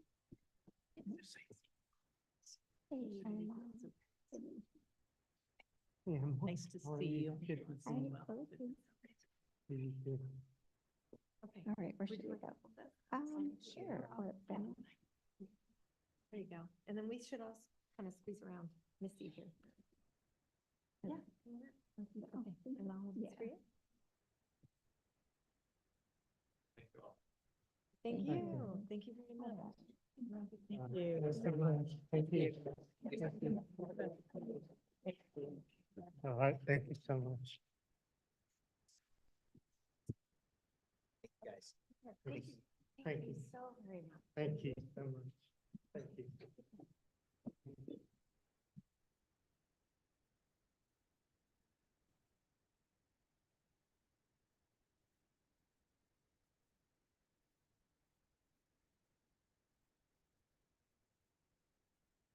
Okay, now we have a second proclamation that I don't think anyone is happy about nor expected.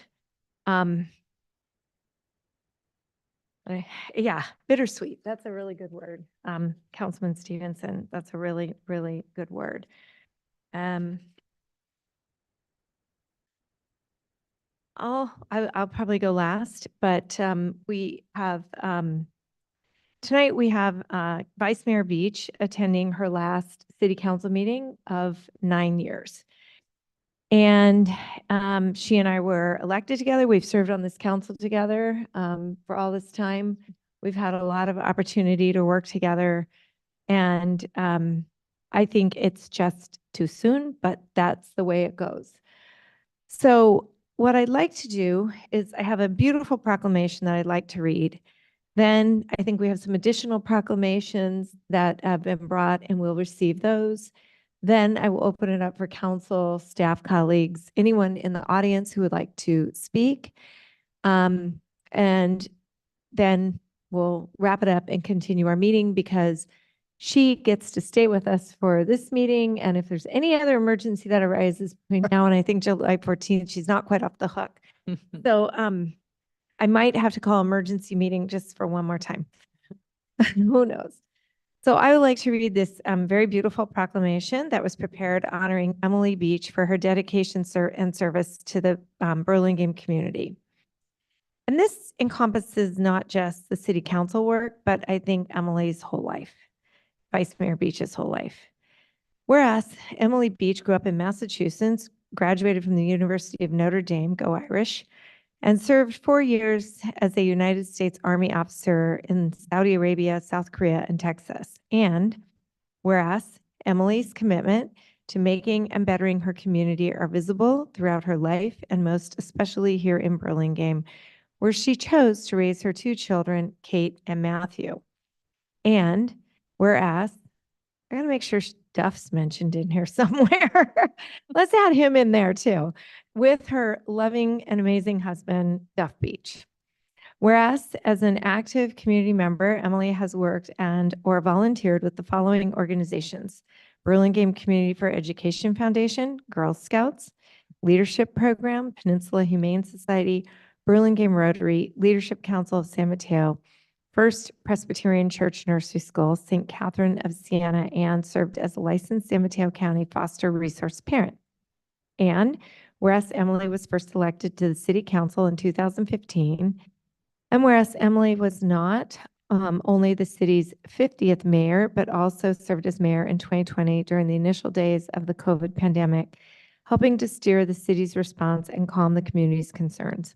And whereas Councilmember Emily served, whereas as council member, Emily served on the following Burlingame subcommittees: El Camino Real Renewal Task Force, Broadway Grade Separation, and Economic Development Subcommittee. And whereas Emily's commitment to accessible public transportation has assisted the city in obtaining the county and state grants for Broadway grade separation and bicycle pedestrian safety. And whereas Emily represented the city as a board member on the San Mateo County Transportation Authority, Commute.org, Caltrain Modernization Local Policymaker Group, and San Mateo County Express Lane Joint Powers Authority. And whereas as a council member, Emily has ensured that her city has great bicycle paths, funding for the Broadway grade separation, preservation, and improvements of the El Camino Real corridor, and has nudged the peanut forward on several labor-related issues. And whereas Emily's thoroughness, desire to learn, and strong advocacy skills are second to none. Now, therefore, the City Council of the City of Burlingame does hereby recognize Emily Beach and express its appreciation for her many years of service to the City of Burlingame. And it is signed by her colleagues, so she never forgets us. I'm going to hand this to you now so you can have it. It's really an honor, and there are many more, so I want to bring up the few others. I see a couple. We'll see the Assemblyman's office. Is that, who do we have here? Oh, the Congressman's office. I'm sorry. Congressman's office, come on up. Yeah, you're very welcome. It's really beautiful. Yeah, it is. It's really, really nice. Personal. All right, please. Great. Mayor Coulson, council members, Mario Rendon with Congressman Kevin Mullen's office. So it is really, really my honor to be here this evening. Congressman Mullen wanted to make sure that I showed up here to make sure that I candidates in person. Of course, he sends his warm regards and congratulations. I wanted to tailor my comments more around our relationship with Councilmember Beach, both on the assembly side when Mr. Mullen was there, but more in terms of how I got to know Emily, and always a curiosity and inquisitiveness, trying to piece things together that was so crucial on complex policy. Certainly, as Mayor Coulson read out, all the things that you've been involved with, but always trying to figure out how things worked, how they connected, how to improve our broader community. And so I always appreciated the fact that you would reach out, whether to talk to Mr. Mullen directly or through staff or to me or a text message, Mario, what's happening with XYZ? And so the ability to just provide another perspective and the ability to listen and glean and kind of piece things together and figure out how to move forward. That's quite a skill set that is so crucial in this kind of complex world and community that we live in, and that will be missed. I'd like to think that not only this certainly is Burlingame's loss for your leadership, but I always think silver lining and positively, it's the broader community's gain, because what you're transitioning into in terms of continuing to have an impact on transit policy in San Mateo County, which is so crucial. You've been in the trenches as a policymaker. Now you will literally be in the trenches as staff and helping again kind of piece that together. So on behalf of Mr. Mullen, we're sad to see you leave the council, but a hearty congratulations on what that next step brings. So we have a little something for you and a little letter from Mr. Mullen as well. Mario, thank you very much for coming. Thank you. Thank you. That's very nice. Do you want to respond to anything? Just want to thank you for those incredibly personal remarks. And I've learned so much from both of you. Been tremendous mentors, and it's been great working with you on many transportation TA issues as well. So I'm going to kind of go down the line. Do we have anyone here from Senator Becker's office? No. Something will be coming though. Yeah, so this was all just to give people a little bit of So usually when you come off council, they know like months and months in advance that you're not running again. There's somebody here and you have lots and lots of time. So I think you're going to get a few enhancements on all the lovely things you're getting tonight. So don't hang them quite yet. So we'll have something from the senator's office. I know just from having spoken to Senator Becker on numerous occasions, and especially with regard to the work on grade separation and the last month that we've been working together on that to reinstate the funding. Senator Becker and his team have the utmost respect for Vice Mayor Beach, and they have mentioned it to me on numerous occasions. So I know that their office has really relied on you for a lot of that work over the last, especially month or so. And it's very evident in all of the communications and the work we've done broadcasting the messaging out that they have clearly depended on you for that. And I thank you for that extra service that you did at the very end, probably knowing that you were going somewhere else and you were still doing it. So I'm sure his office will have something amazing to send. The Assemblywoman, I think, sent something. Do I have a copy of that or shall I get that to read? Okay. Oh, okay, great. So Assemblywoman Pappin's office also sent something. They too I know they're all doing a lot of work up in Sacramento right now. That's why a lot of people aren't here tonight. They too have expressed on many occasions to me the collaboration that they've enjoyed around transit and the advocacy and how much they've appreciated that on behalf of the Burlingame City Council. So again, as well, there's the Assemblywoman. And then I see we have Supervisor Pine's office here too. Good evening, Mayor Coulson and Council. Linda Wolin, Chief of Staff for Supervisor Dave Pine on behalf of the County Board of Supervisors. So Supervisor Pine really wanted to be here. He had a last minute thing come up and couldn't, and asked me to present this resolution on his behalf and on behalf of the Board of Supervisors.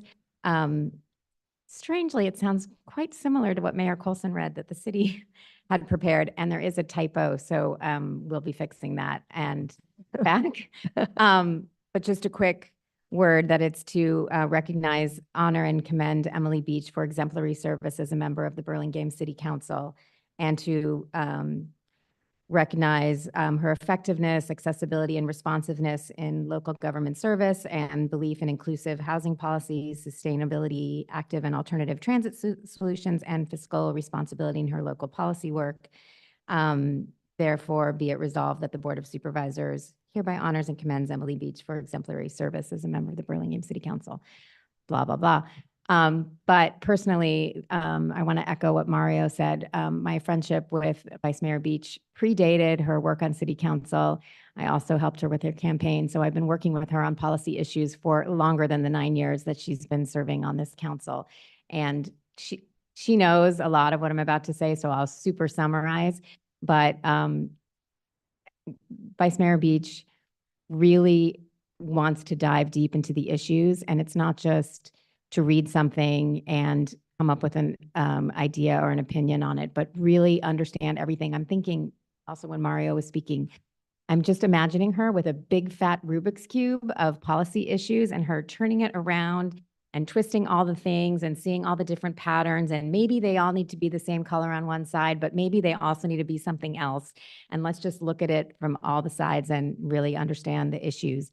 And so I think that's made her a beautiful advocate for the city of Burlingame and for all the issues that have previously been mentioned, especially grade separation. And when that ribbon is cut, hopefully in our lifetimes, I know Emily will feel very proud of that work and her other work as well. So just on behalf of Supervisor Pine and the board, but myself personally, we will miss you. We will miss your advocacy for the city, and we will certainly miss you spinning the different sides and explaining all the sides to us. So thank you so much. Thank you very much, Linda. Thank you, Linda. Go ahead. Hope to be spinning that Rubik's Cube and transportation policy just in a new capacity for the transit district. So thank you. If it's the Vice Mayor's pleasure, would it be okay if I ask members of the public to come up? Or is that all right now? Okay. Thank you. No, of course. At this point in time, I'd like to ask members of the public, and then we will conclude with council comments. Are there any members? I see some guests that I know are here supporting probably Emily. So is there anyone who would like to come up and say anything? Looking at you, Jen Pfaff. I knew you were here for that. Well, they've taken my thunder because I wanted to thank you, Emily, for all that you've done. But I have this special bracelet and I have a golden peanut for the work you started out with helping on the El Camino task force. And just as your colleagues have mentioned behind me, you dove right in. I remember even before that, you came to my house. I don't even know if you were elected yet.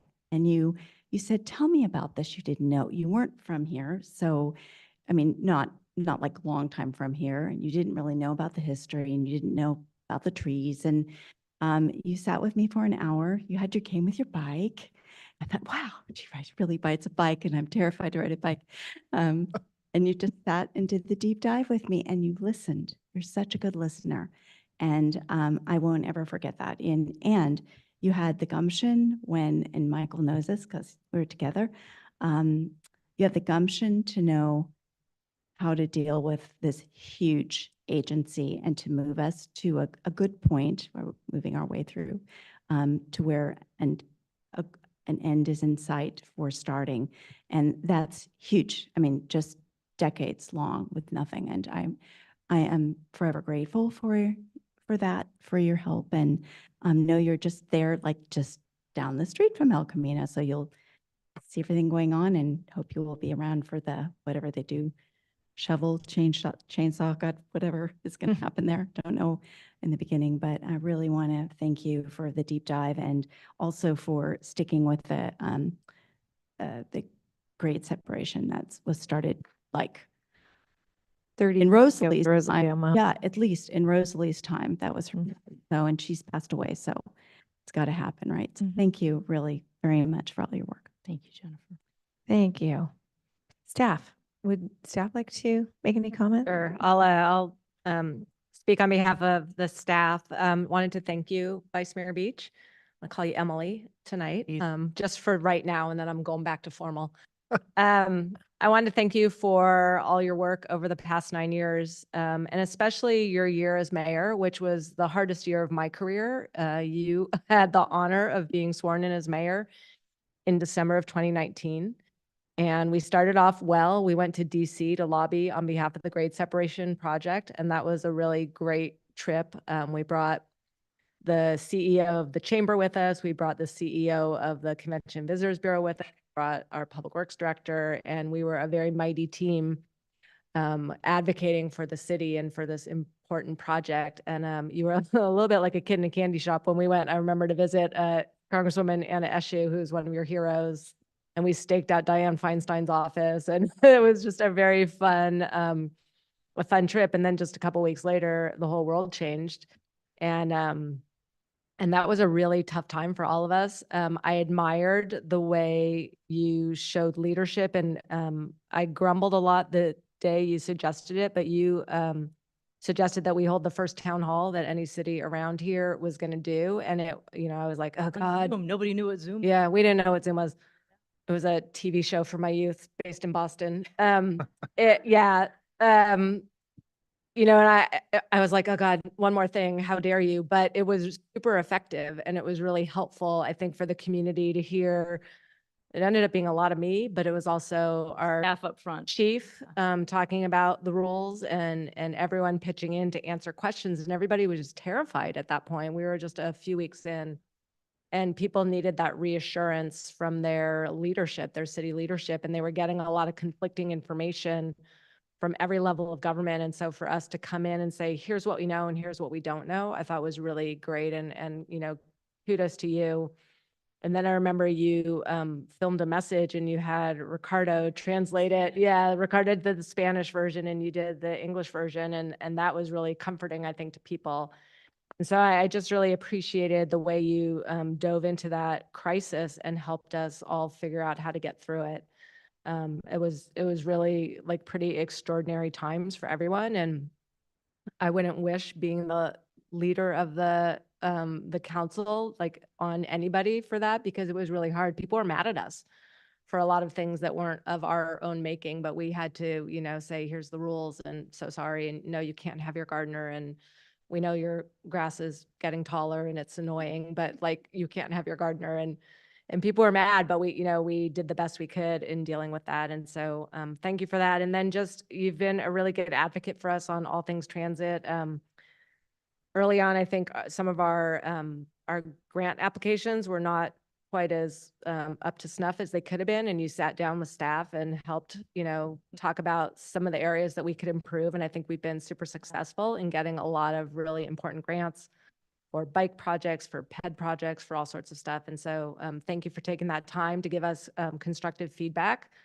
It was, I think a little painful to hear, but it was necessary and, kind of got people off the dime and turning in, even better staff work so that we're able to be successful. So I just, again, want to thank you for all of your good work, for your friendship over this past 9 years. I'm glad we're not losing you completely, that you're going to a place where you can still be an advocate for Burlingame and for the region. We have a lot of need, not just us, but, everywhere around here. There's a lot of traffic. There's a lot of things that have to get done. And it's nice that we have a friend in that high place to help us do it. So thank you. All right. Thank you, Lisa. That is very nice. And I'm sure the rest of the staff agrees. I think the most appropriate way to do this is to go in seniority. I'll go last because, but I'm going to go, no, reverse order. You're off the hook. It's reverse order. Yeah, reverse order seniority. So I'm going to start with Councilwoman Papajohn, who the legacy of my mayorship, a lot of turnover on the council. What's wrong with Mayor Colson? So anyway, we'll start with Councilwoman Papajohn. Thank you, Mayor Colson. And I really echo what City Manager Goldman said. I mean, just Vice Mayor Beach, I really admire the leadership and the contribution you have made to the city. I think we share a connection in transportation and sustainability. And I really appreciate your viewpoints on those and listening to you. I've learned from you. You've been a great mentor. I'm really sad to see you go. But I do feel that you're going to be in such a great place. So I focus on that instead. And I just really want to congratulate you and thank you for your service. And I really will truly miss you. And I, plan to stay connected. So thank you so much. Thanks, Andrea.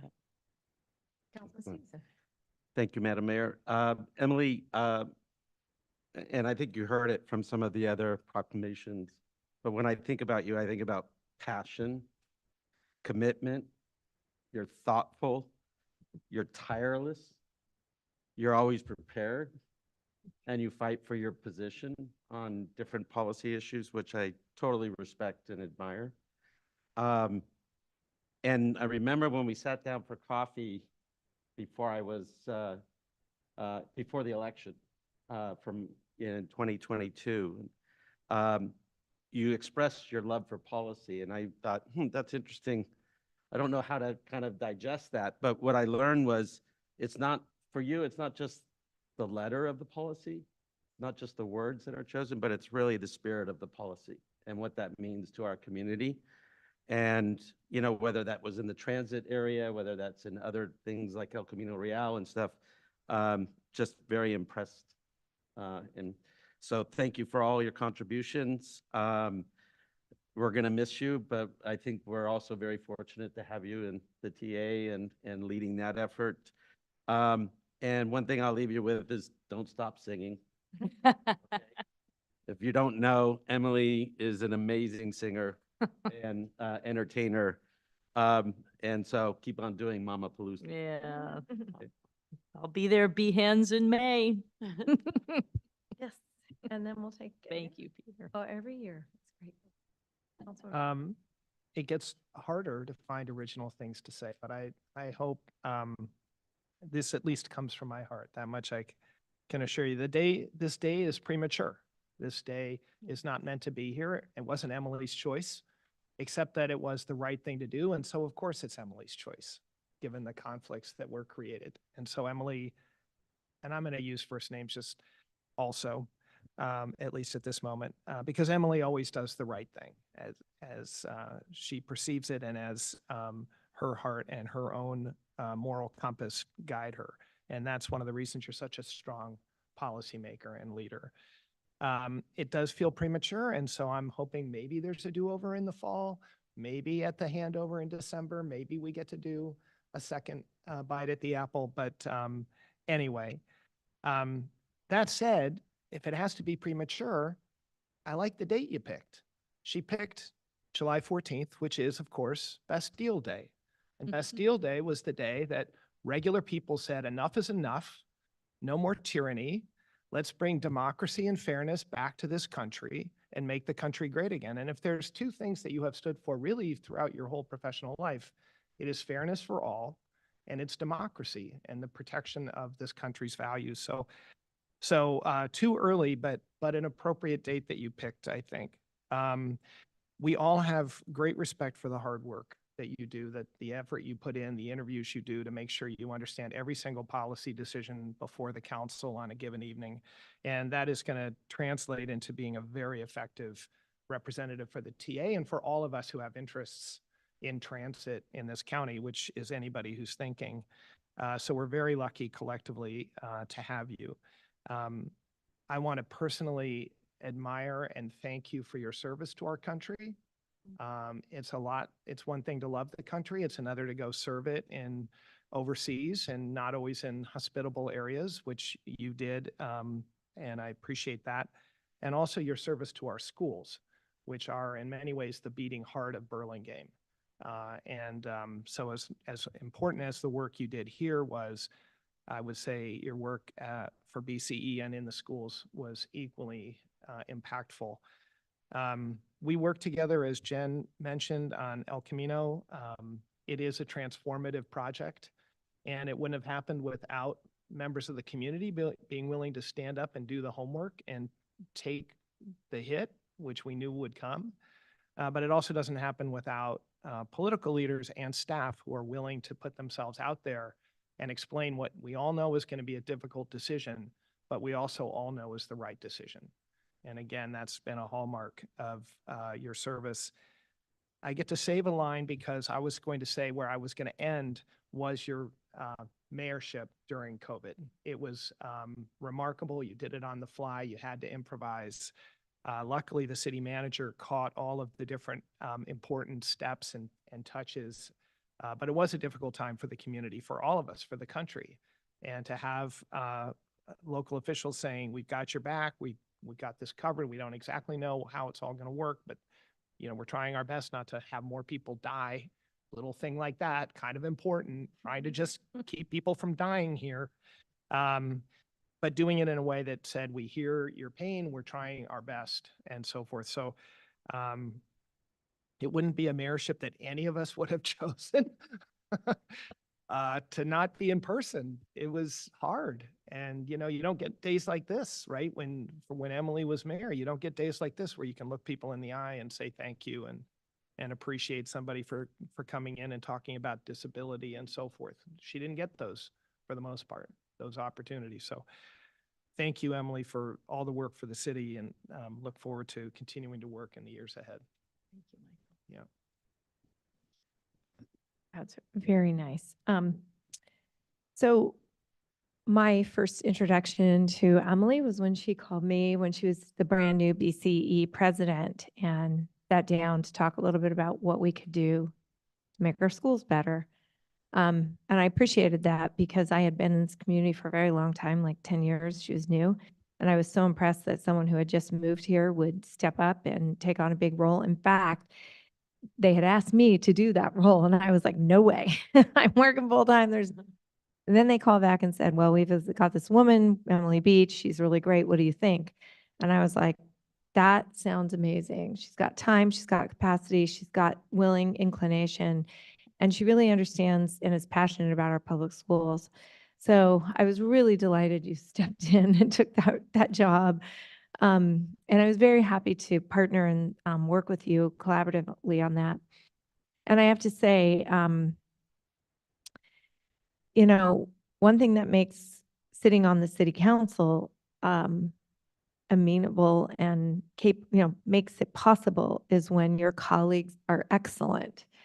And when your colleagues are, it really doesn't matter whether you agree or disagree with your colleagues on any particular policy, because at some point we have all vehemently disagreed with each other.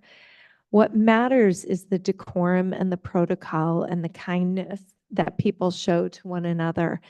And you're always professional and thoughtful and caring and well-prepared, as they said, on the council, and it has been a privilege to serve with you from that standpoint. I must have had a premonition when I painted that darn train station for you. I love that thing too. Take it with you to the new office. I will. Good. But I've always known, when Emily and when we first got on the council, we sort of were able to divide and conquer a little bit. She took on a lot of big transportation issues. I was so pleased because I didn't know that much about it. She was, biker, pedestrian advocacy, and then allowed other of us to take on other issues. And this is really going to be a big, big hole on this council to fill the shoes that you have worn in this work.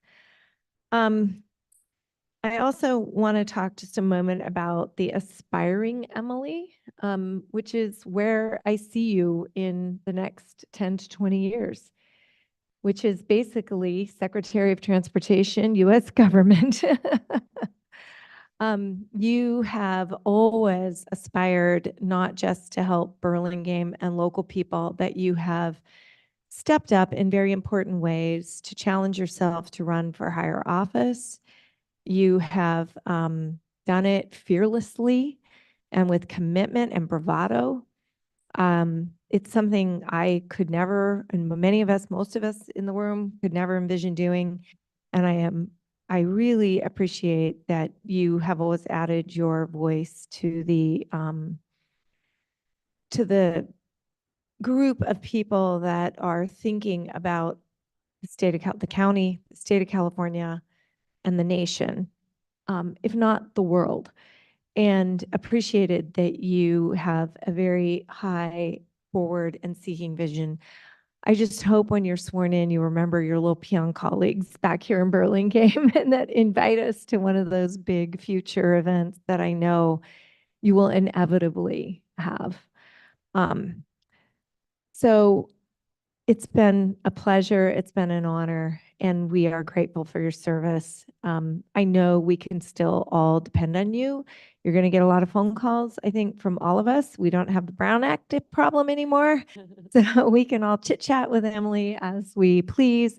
And I know I look forward to sitting down with you over a cup of coffee to talk about, how we can continue in your footsteps and continue to lead in this area. And I know you will come back and help us. So thank you very much for all of that.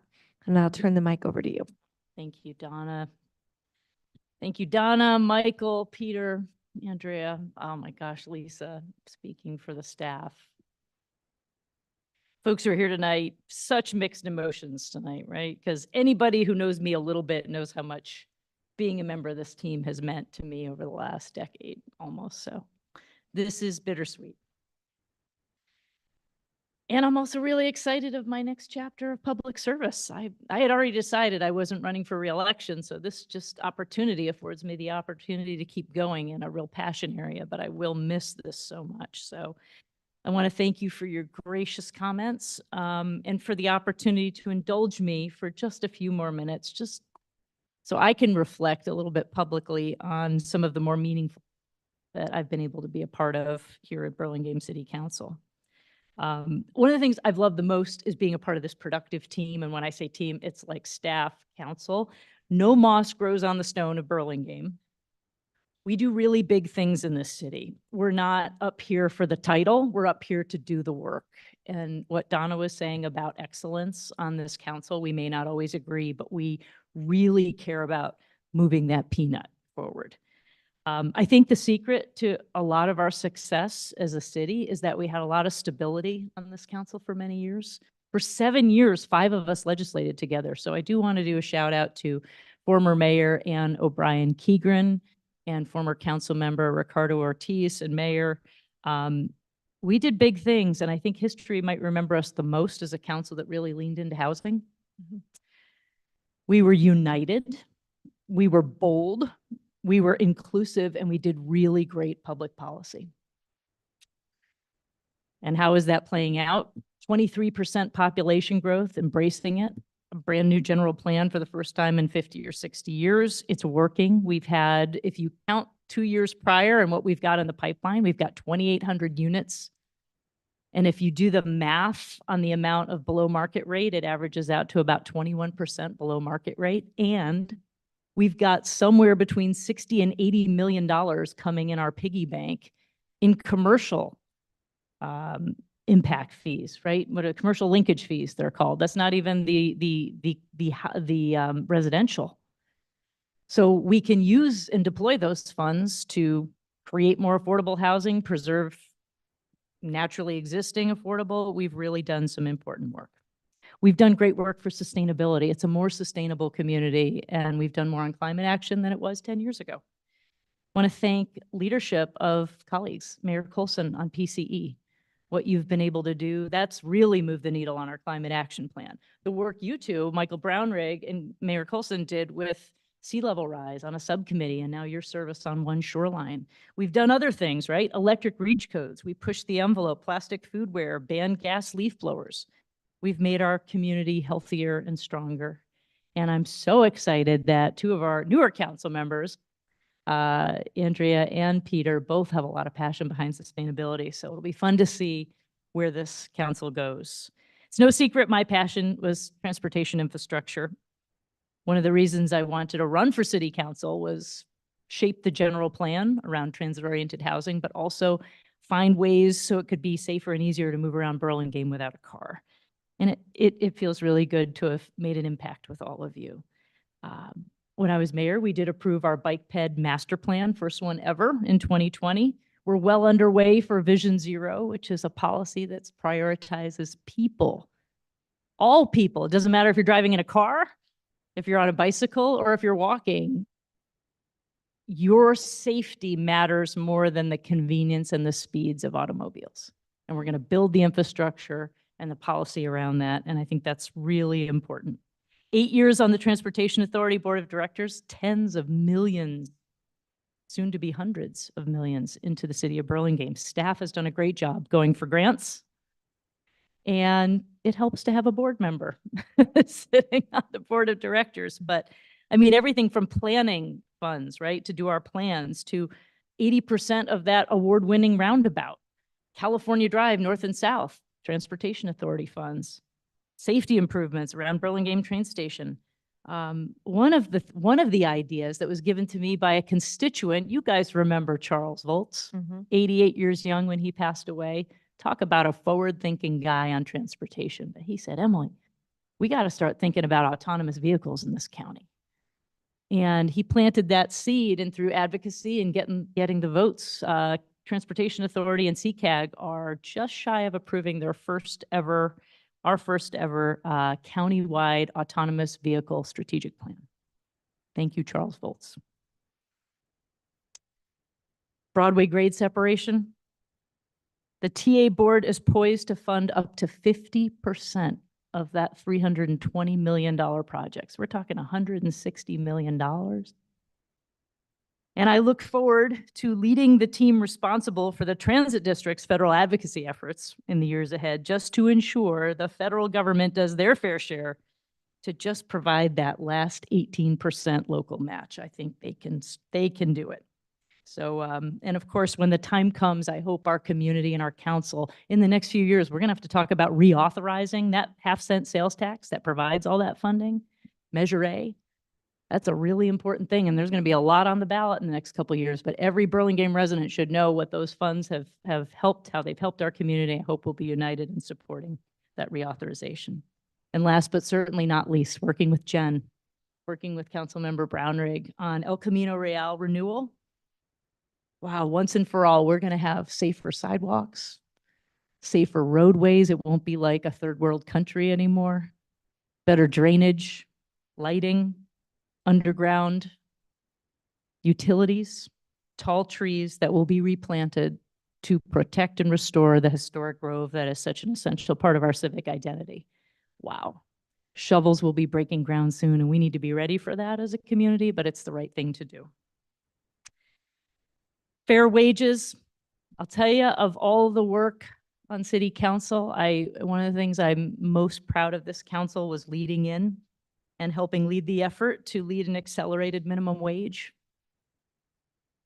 I've been in workforce development the last couple of years in the nonprofit sector, and I know what $1 an hour pay increase means to our lowest paid workers.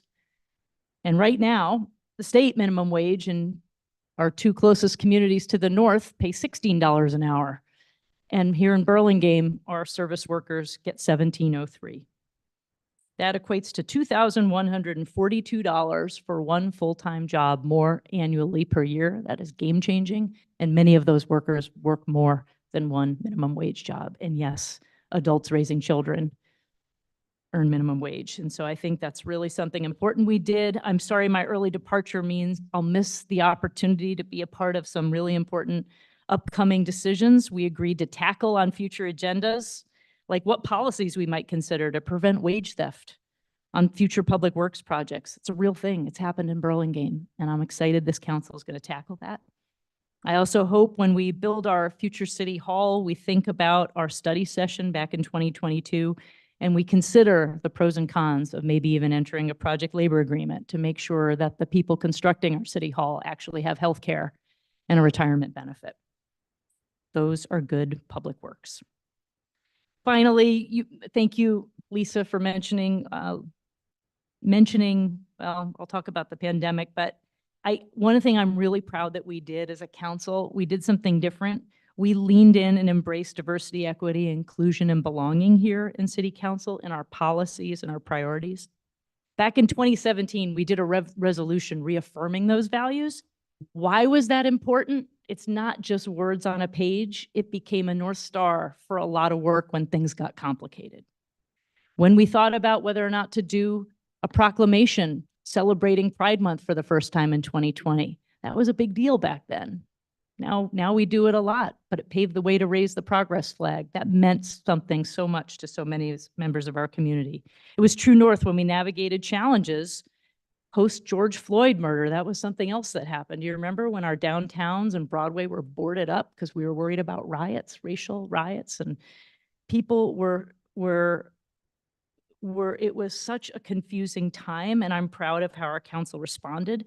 It influenced how we addressed use of force policies, our traffic stop policies, and it will influence and inform our upcoming digital surveillance technology policy.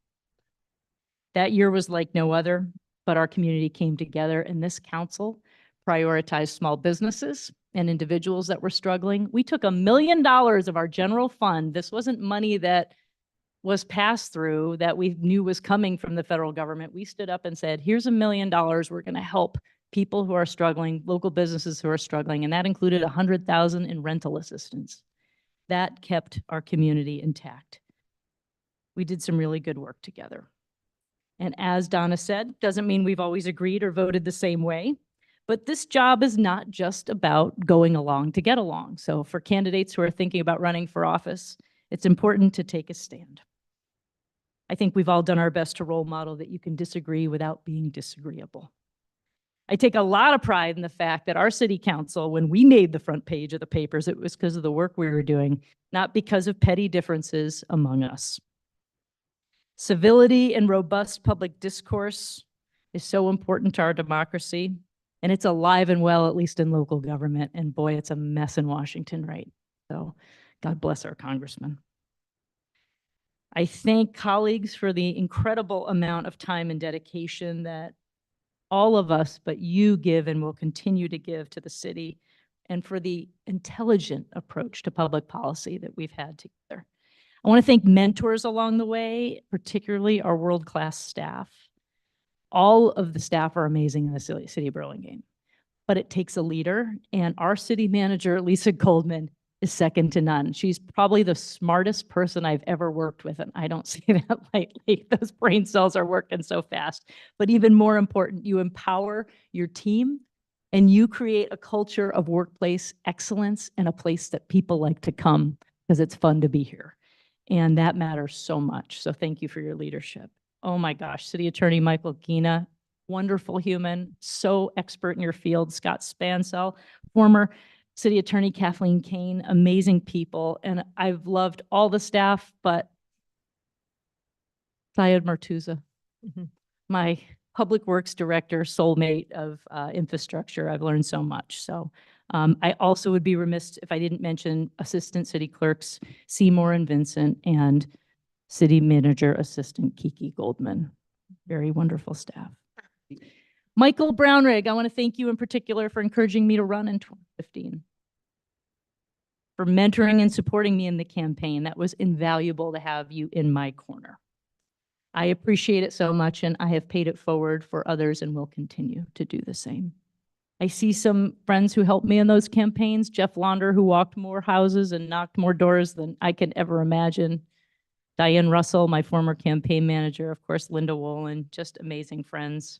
Mentors, Carol Matsumoto, and all things transportation, the late and great Supervisor Don Horsley, and Congressman Kevin Mullen, a friend, a mentor, and an ally every step of the way.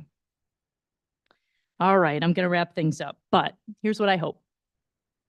I hope that I will be remembered as a sensible council member, even though some people want to throw rocks at me for some of my opinions, I'm sure.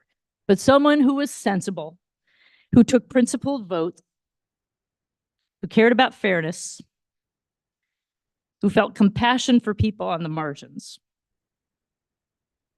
worked really hard, and leveraged whatever talent I may have had to try to move things forward, and who always voted with the long-term best interests of the community at heart.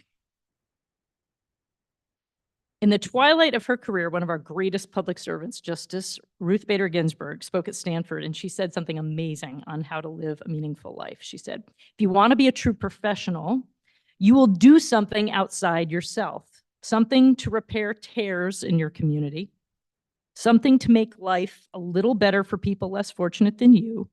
That's what I think a meaningful life is, living not for oneself, but for one's community. Amen to that, notorious RBG. So as I begin my last council member, I want to thank my amazing husband, my kids, Kate and Matthew, who sacrificed a lot for all these hours we spend up here. An amazing support. But most importantly, to the Burlingame community, for your trust, for your support, and for the privilege to have a seat at this decision-making table for the last 8.5 years. It's absolutely, positively been an honor of a lifetime, and I thank you all. They're very good. Vice.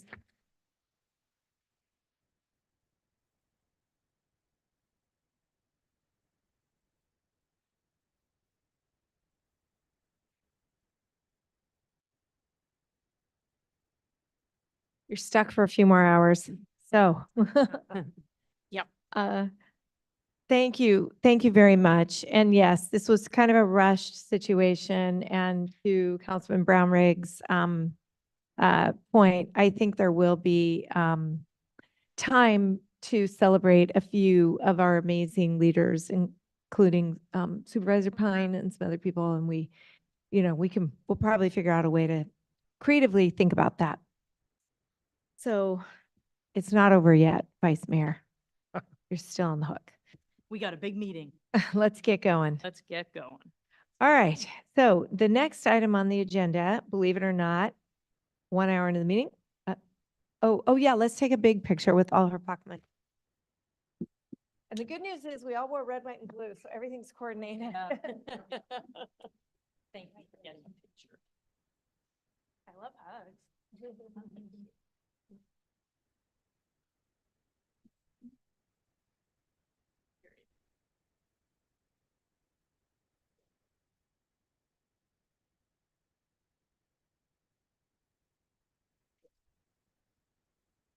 Yeah.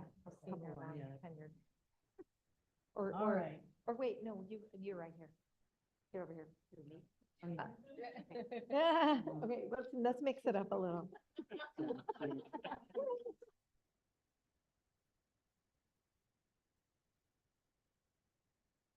Thank you. very much. Thank you all. Where'd you guys out? All right, go home. Sorry this section took so long. Thank you. Appreciate it. Thank you.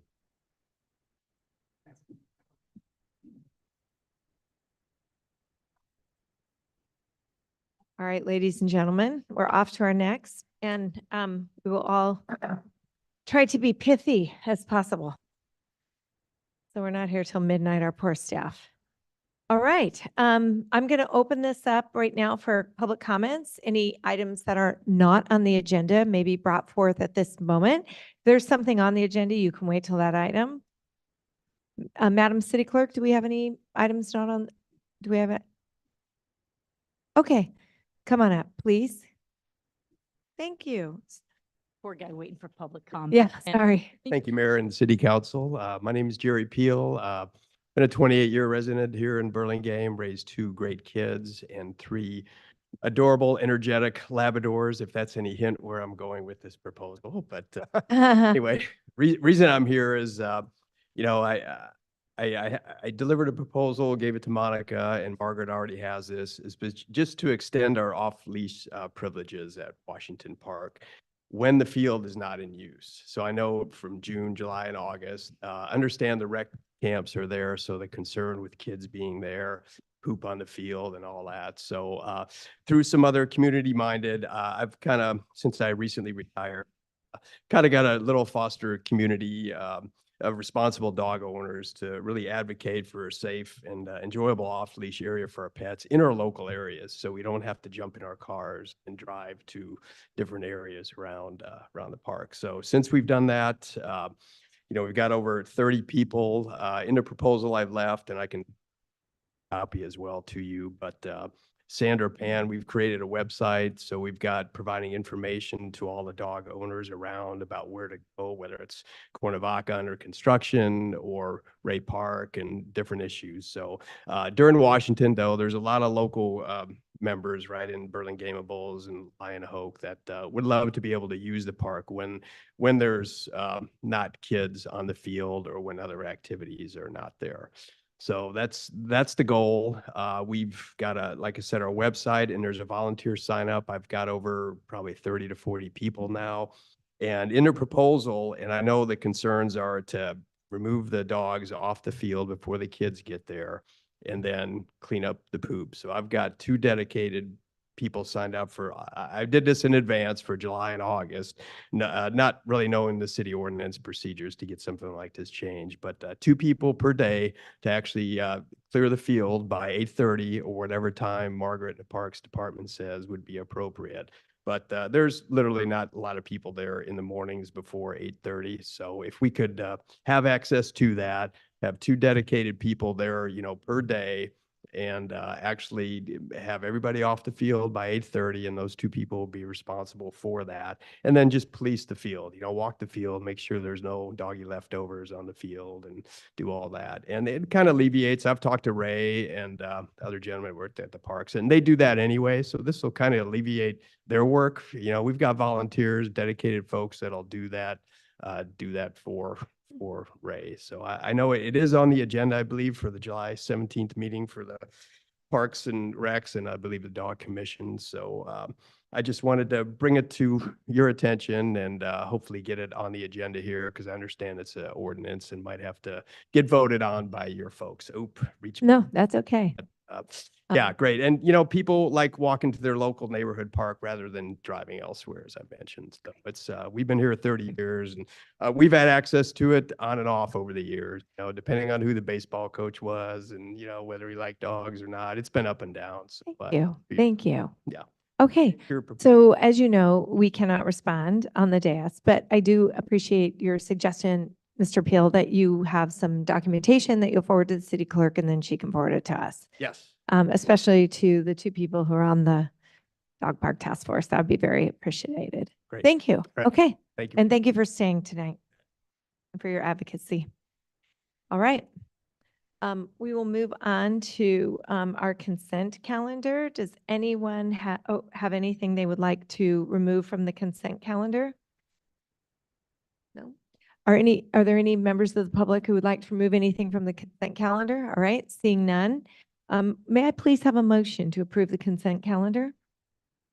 I'd be delighted to make a motion to approve items 9A through F.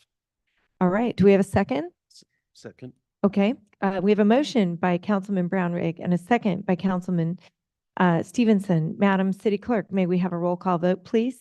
Councilmember Papajohn, Yes. Councilmember Brownrigg, Yes. Councilmember Stevenson, Yes. Vice Mayor Beach. Yes. Mayor Coulson. Yes, motion carries unanimously. Thank you. Now we are moving on to our item 10A, which is our public hearing. And this is a hearing regarding a resolution setting a parklet use fee structure and amending the master fee schedule accordingly. This has been brought up and discussed on numerous occasions at the Economic Development Committee. Thank you very much, Vice Mayor Beach. And it has also been brought up on at least 2 or 3 occasions here for discussion. So it shouldn't take that long, but I'm going to go ahead and just open up for our staff. Do we have a staff report from Ruben or Joe? Good evening, Madam Mayor and council members. Yes, this simply is just bringing back the parklet fee structure for adoption by resolution. You discussed it at your June 3rd meeting and unanimously agreed that the parklet use fee structure as shown in Exhibit A of the resolution should move forward. So we're just here to get that approved by resolution. Well, thank you very much, Director Huron. We really appreciate you and Mr. Sanfilippo's hard work on this.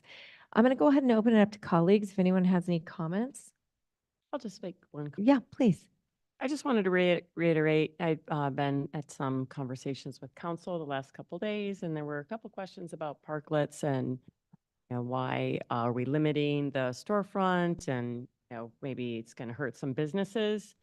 And I just wanted to reiterate that we wanted to make a standard so that all parklets were safe, that there's drainage and cleanliness, and that we really do care about all of our businesses and we want them all to thrive. And so we know that this is a compromise, but we feel this is, you know, there've been a lot of input on this and a lot of time spent, and we didn't take this lightly. So. Thank you very much. Does anyone else have anything?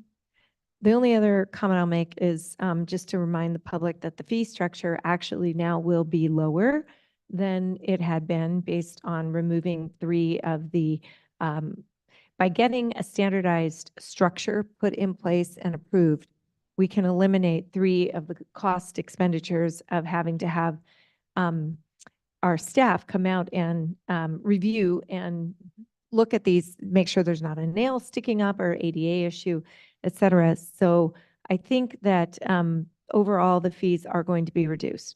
So if no one else has a comment or question, I'm going to go ahead and just open it to members of the public and then we can conclude. Madam City Clerk, did we have anyone write in? Okay. Are there any members of the public here that would like to speak on this topic? Okay. Seeing none, I'll go ahead and close public comment. Yes, Vice Mayor Beach. Madam Mayor, I'd like to make a motion to adopt the attached resolution setting a parklet use fee structure and amending the master fee schedule accordingly. Thank you very much. Do I have a second? I have a second from Councilwoman Papajohn. May I make a quick? Yes, please. I really just want to underscore Councilmember Papajohn's commentary. A lot of thought went into this, and it is a compromise. What it is not is a retreat from parklets. Right. So it is sometimes portrayed as the council is moving away from parklets. That is not the case. We are just trying to both make sure other storefronts have visibility and that all of them are constructed in such a way that there's not a public health or other inconvenience hazard. And so I really would like, to the extent that anyone reports on this, that this is a message of maintaining and improving a parklet policy, not abandoning it. And so thank you for allowing me that comment. Yes, thank you very much. We really appreciate it. And this will be in place for 3 years, which I think is really important and sort of speaks to the fact that this is not a temporary solution, but a long-term resolution for how we're going to handle this. So we have a motion on the floor and we have a second. May we have a roll call vote, Madam City Clerk? Councilmember Papajohn, Yes. Councilmember Brownrigg, Yes. Councilmember Stevenson, Yes. Vice Mayor Beach. Yes. Mayor Coulson. Yes. Motion carries unanimously. Thank you all, staff and council, for the very hard work on this. We appreciate it. We're moving on to item number 11, staff reports and communications. We have, do I have this right? Wow, we have a lot on our agenda here. It's like, I'm looking at this. Okay. Let's see. We have a consideration of appointment to the Library Board of Trustees. And that we did interviews. We conducted our interviews, I think, last week. Everyone was in attendance. So if everyone would take out, I believe, their pink ballot, and we'll go ahead and public comment. Oh, public. Oh, yes, Madam City Clerk, thank you for the reminder. Do we have any members of the public who would like to comment on the appointment to the Library Board of Trustees? All right, seeing none, I'm going to go ahead and close public comment, and everyone can submit their ballots. The way this works is that we usually all turn in a ballot without discussion to begin. If there is a draw or someone is not appointed, at that point, we would reopen the conversation for debate and we can discuss the candidates. So we'll see where we are on this vote. We have 4 applicants for 1 seat, 1 open seat.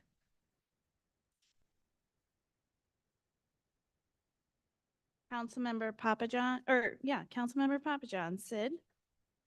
Councilmember Stevenson, Sid. Yes.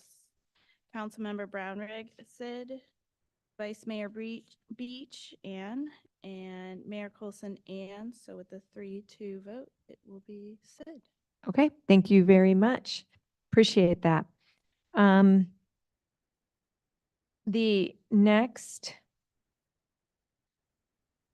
next appointment will be for our Parks and Rec Commission. This is going to be an easy one. We had 1 opening to replace Councilwoman Papajohn. So this is a partial term, and we had 1 applicant. So everyone just turn in your ballot, and for the official record, we'll make sure the vote counted. Public comment. Oh, yes, thank you again. Sorry. Public comment on this? Anyone who would like to comment on 1 opening, 1 candidate? No. Okay, surprise. Thank you very much. We will take the vote. It's these really complicated ones that I always forget to follow procedural.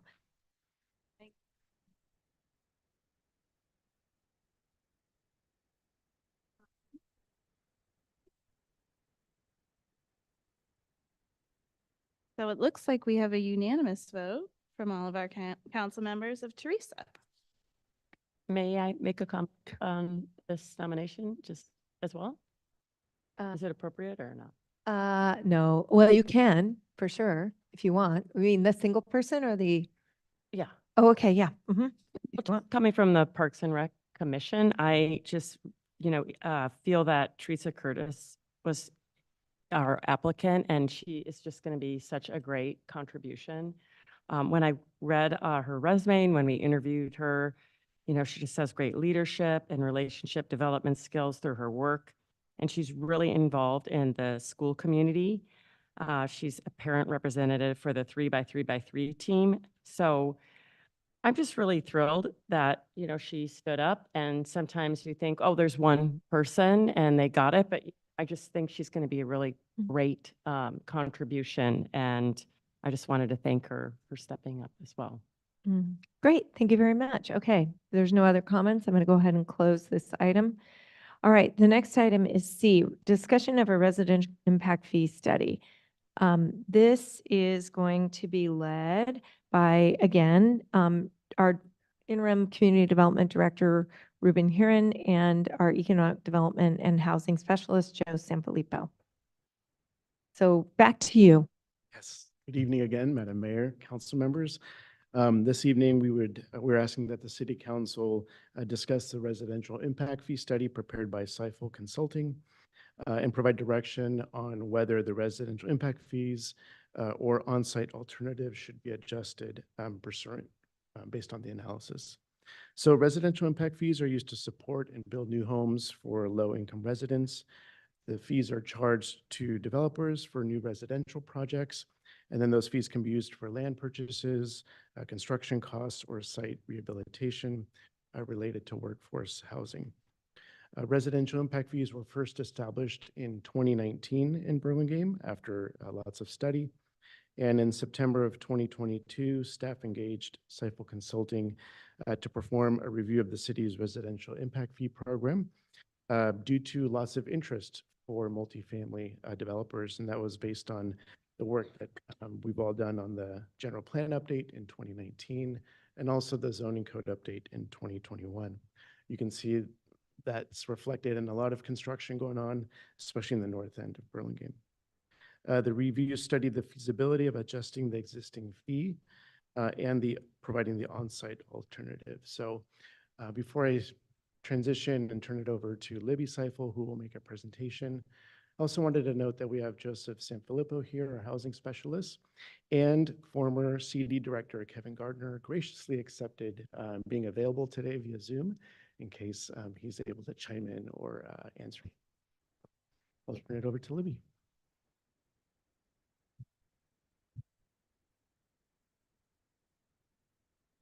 Thank you so much. Really appreciate having the opportunity to be here again to see you all.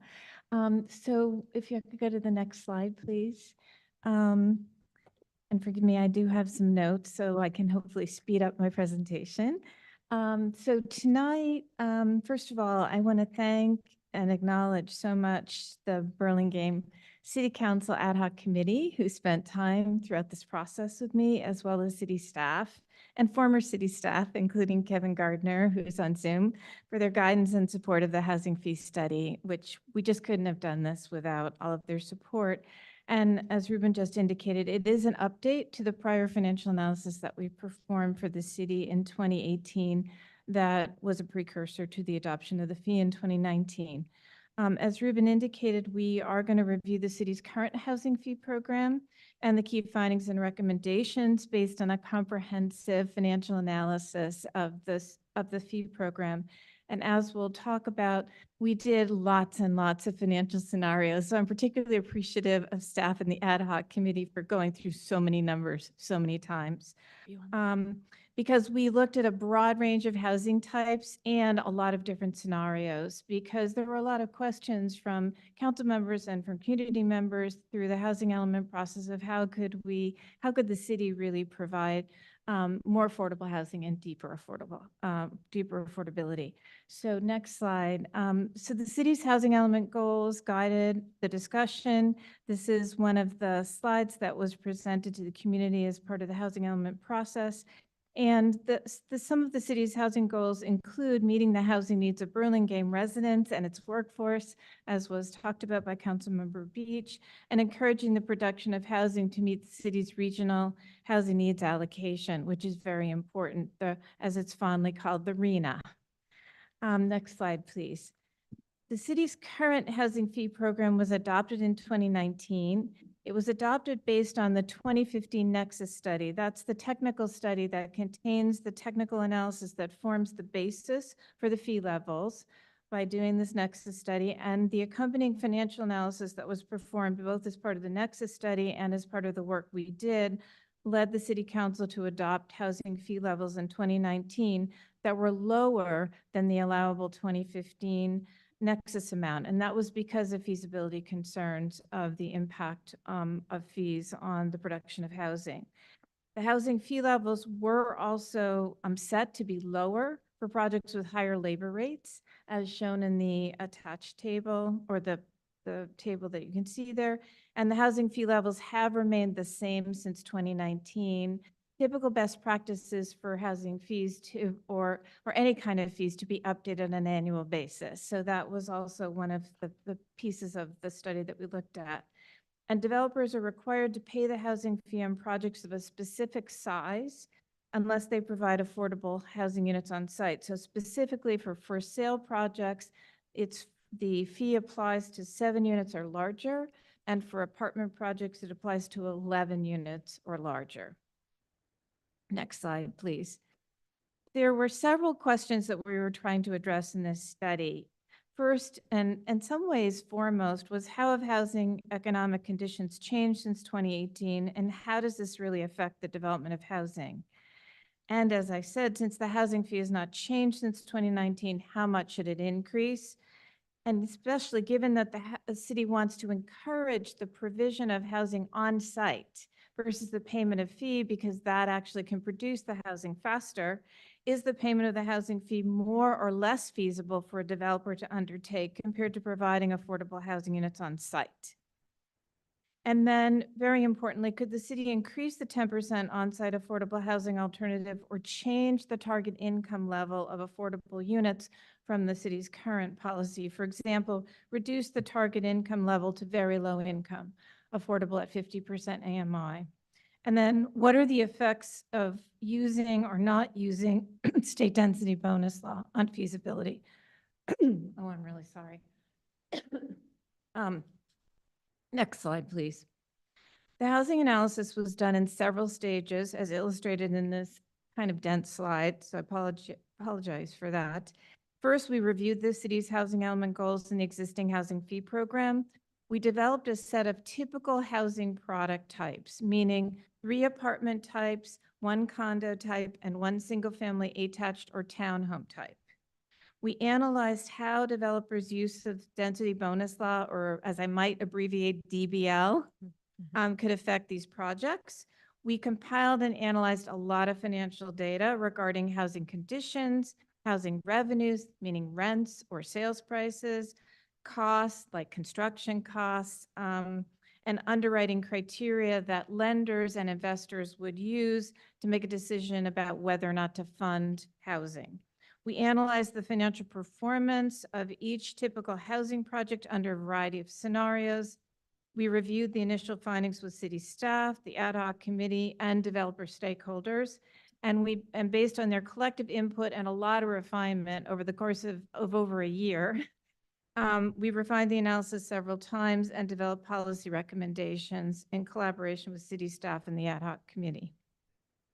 So, to the recommendations. So first, on the housing fee side, the recommendations are to clarify that the fee applies to all for-sale housing of 7 units or more, both condos and single-family attached townhomes, because it's not entirely clear under the current ordinance. So we want to clarify that. It was the intention, just needs to be clarified.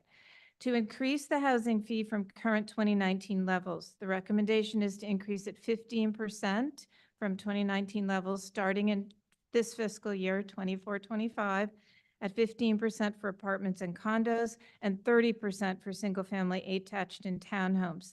The reason we're increasing the fee more for the single-family attached is because of wanting to incentivize on-site affordable housing, and because there's more feasibility room in the single-family attached market, because sales prices have accelerated a lot in that part of the market. The other recommendation is to increase the fee annually thereafter based on an annual inflation index. The city is in the process of doing a fee study for public facilities fees, and so the hope is that there will be some recommendations in that study that could inform how that annual increase was established. Next fee. So this compares current and recommended housing fee levels per unit for these typical housing developments. So the 3 apartment developments to the left, condo, and then single-family attached or townhomes. And as you'll see, the fees are recommended to increase by 15% for apartments and condos and 30% for single-family attached or townhome units. The higher 30% increase for townhomes is to help encourage on-site affordable housing, as I just said. The next slide is the recommendations based on the on-site affordable housing alternative to the fee. Again, because that is something the city wants to trigger. So first, it's important to say that we are recommending that the city maintain the on-site alternatives that currently exist, those do not trigger state density bonus law. State density bonus law provides for incentives to deepen that affordability through state density bonus law. It also, as was noted earlier today in some comments, it also reduces parking standards as well, which is very helpful. We've also recommended to staff that they implement the ongoing changes to the DBL to incentivize deeper affordability. So as it's continually being amended. So those to be implemented by the city is very important. And to actually streamline the process for developers to use DBL by utilizing state household income and affordable housing cost standards based on the California Health and Safety Code, so that everything's in alignment, because that's the standard that's used. Next slide. So even though this is not to illustrate the kind of density that might occur in Burlingame, this is a very fun illustration that Alfred Twee did on the impact of density bonus, where you can get a 50% density bonus if a developer provides 15% very low income units, or 24% of units at low income, or 44% at moderate income. I also just want to point out that developers also use state DBL to get the incentives, waivers, and concessions that are very important. They don't always increase density. They don't always provide more units, but they also get additional concessions if the more deeper affordability that they provide in the higher percentage.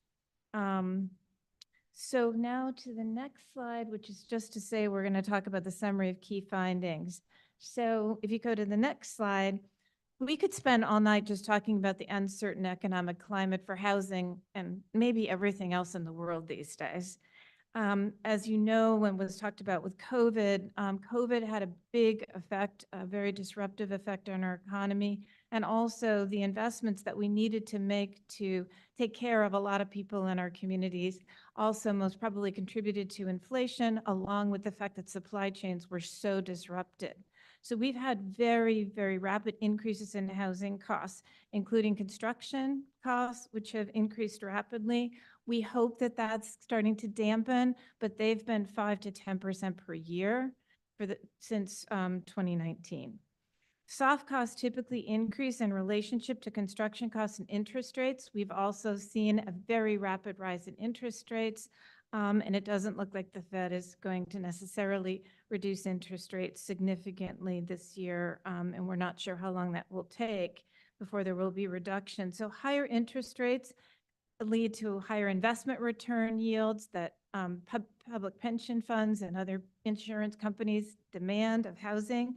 So that affects how much it costs to pay for land acquisition, how much it costs for a developer to pay for a construction loan, and also to repay a permanent mortgage, both from an apartment developer standpoint, but also from a homeowner standpoint, because mortgage costs are higher.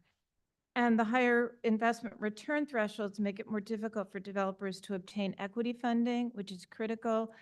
Usually for a project, developers have to raise 30 to 40% equity for a project. So if a project is 100 units and it costs $1 million a unit, a developer has to raise between $30 million to $40 million in equity. That's high risk money, and they have to get a right return for an investor or a series of investors to be willing to invest in it. And also, last but really not least, is that we've had a widening affordability gap, which I know you're very aware of, between what people can afford to pay, was talked about in relationship to minimum wage and workers, and what those households can afford to pay and housing prices. So that has also widened as time's gone on. So the next slide. So our approach to the financial analysis, as I stated earlier, was that we looked at 5 different product types: 3 apartments, 1 condo, and 1 single family attached product type. It was based on real projects that have recently come through Burlingame's planning department, and it also reflects the general plan update. So we took that into account. We looked at the existing city requirements, which we refer to as status quo. So those are the existing housing fee requirements or on-site affordable housing provision requirements. And then we analyzed affordable on-site percentages and affordable housing cost at various San Mateo County area-wide median income, fondly known as AMI, levels for affordable units. So for example, an affordable housing cost for a very low income household is equal to 30% for rent is equal to 30% of 50% of AMI.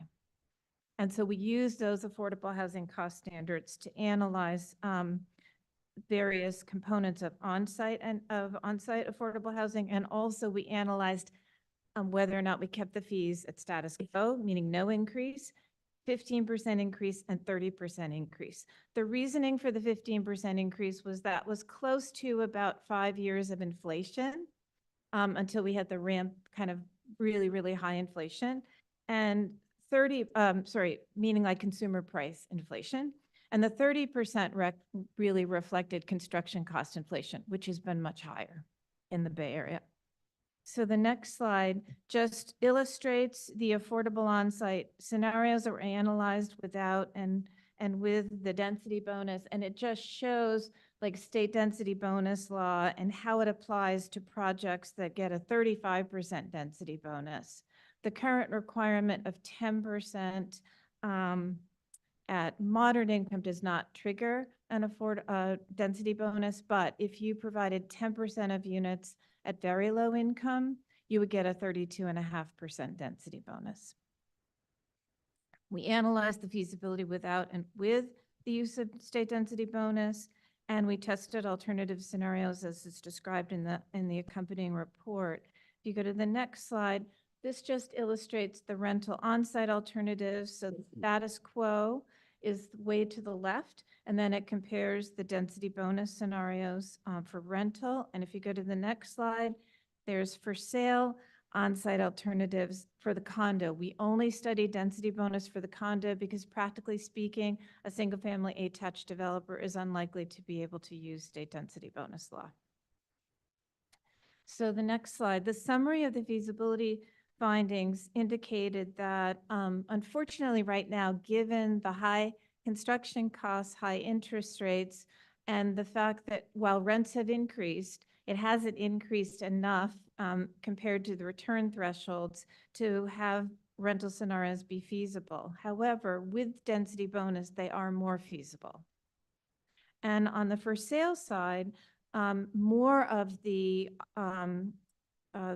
both the condo and the for sale townhomes are more feasible, but the deeper affordability is less feasible because the gaps are so much higher between the sales prices, the market sales prices, and the construction costs and the restricted price, which is deeply restricted.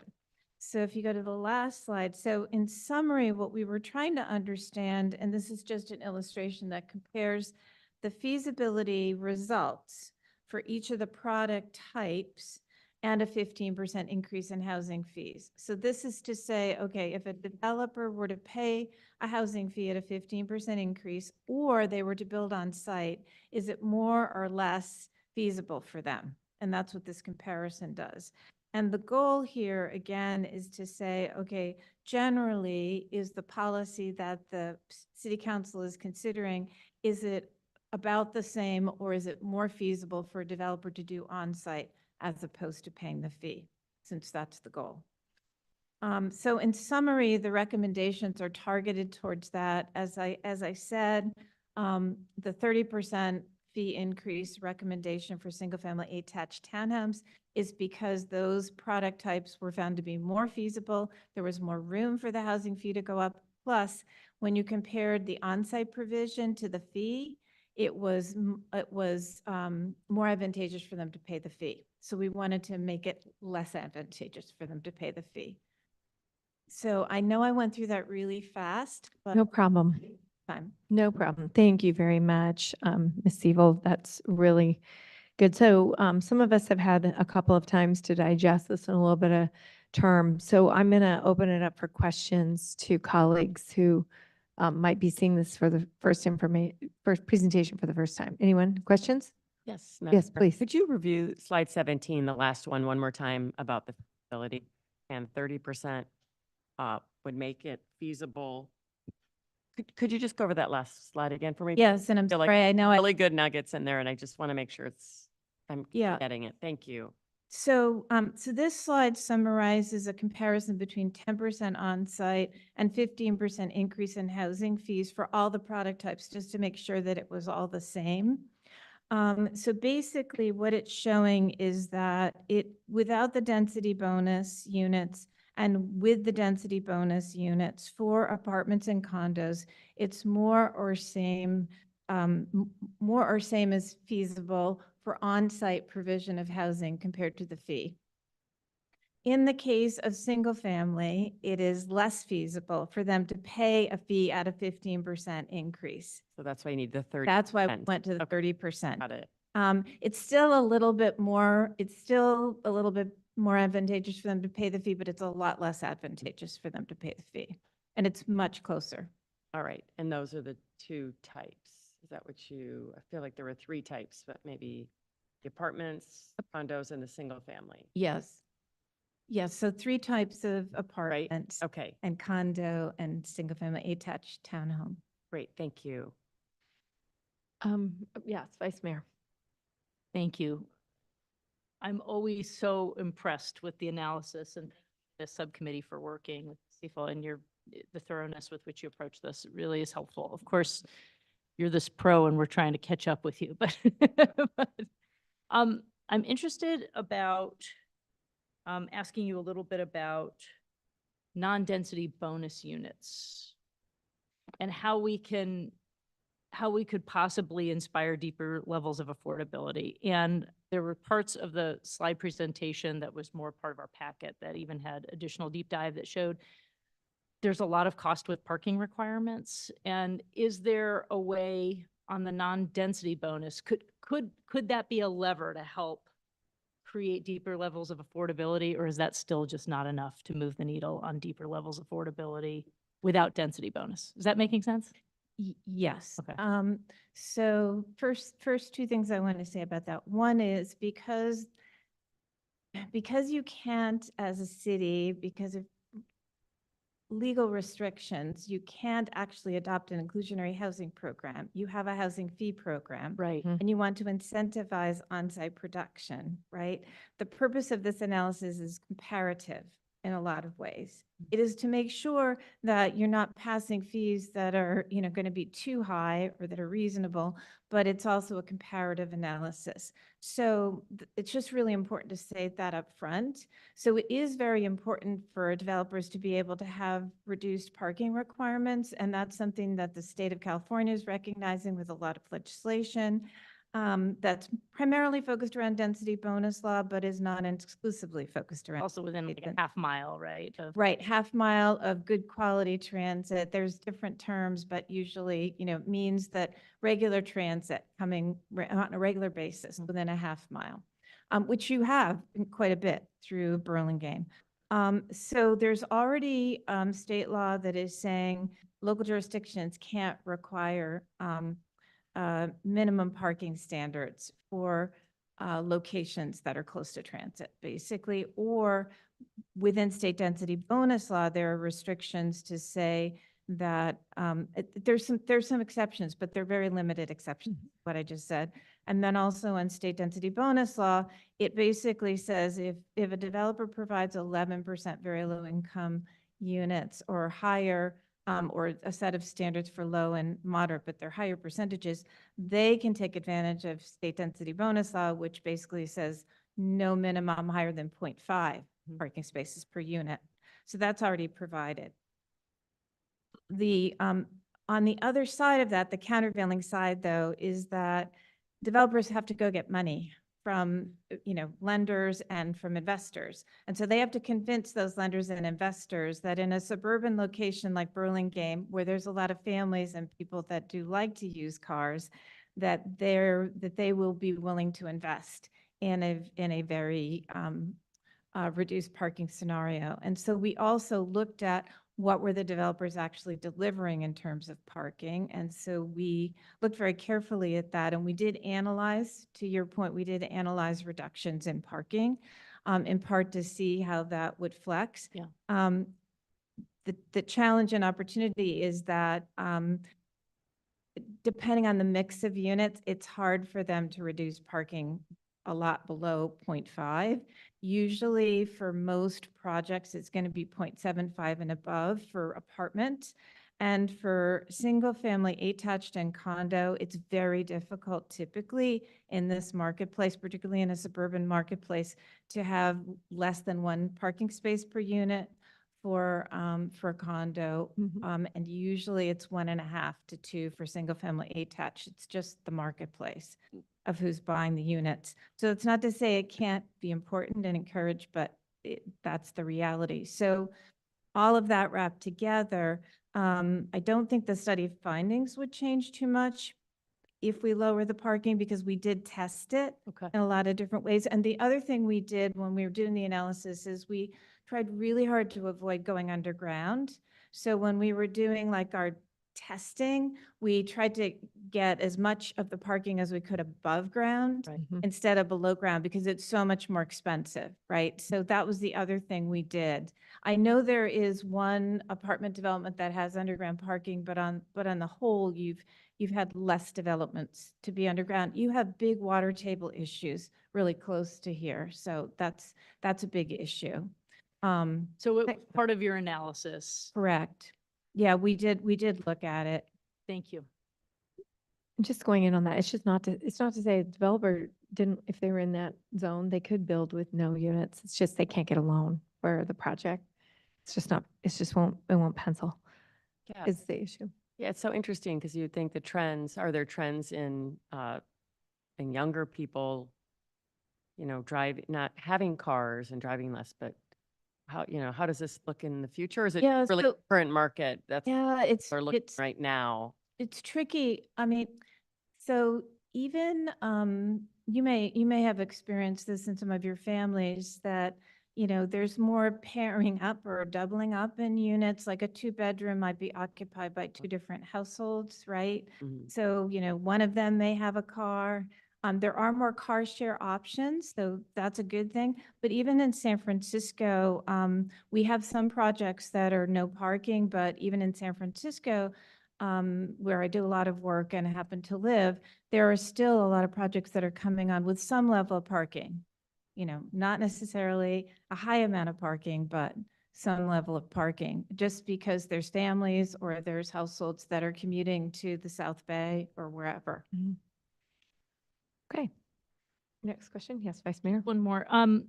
The prevailing wage incentive, how has that played out over the last few years, and is it worth continuing? And are you asking specifically for residential projects or commercial? Yeah, wasn't this part of the residential? Like we gave an incentive. We do, yeah. So virtually almost Yeah. every multifamily project has decided to build the units rather than pay the fee. Yeah. So we've had, I think, just one project who decided not to build the affordable units. It's a small project, so it wasn't that many units. And I believe they decided to not pay prevailing wage in that case. Were there They're gonna pay more than, that did pay the lower fee for it, but there weren't a lot? no. I mean, for residential projects, it was just that one that we. Okay.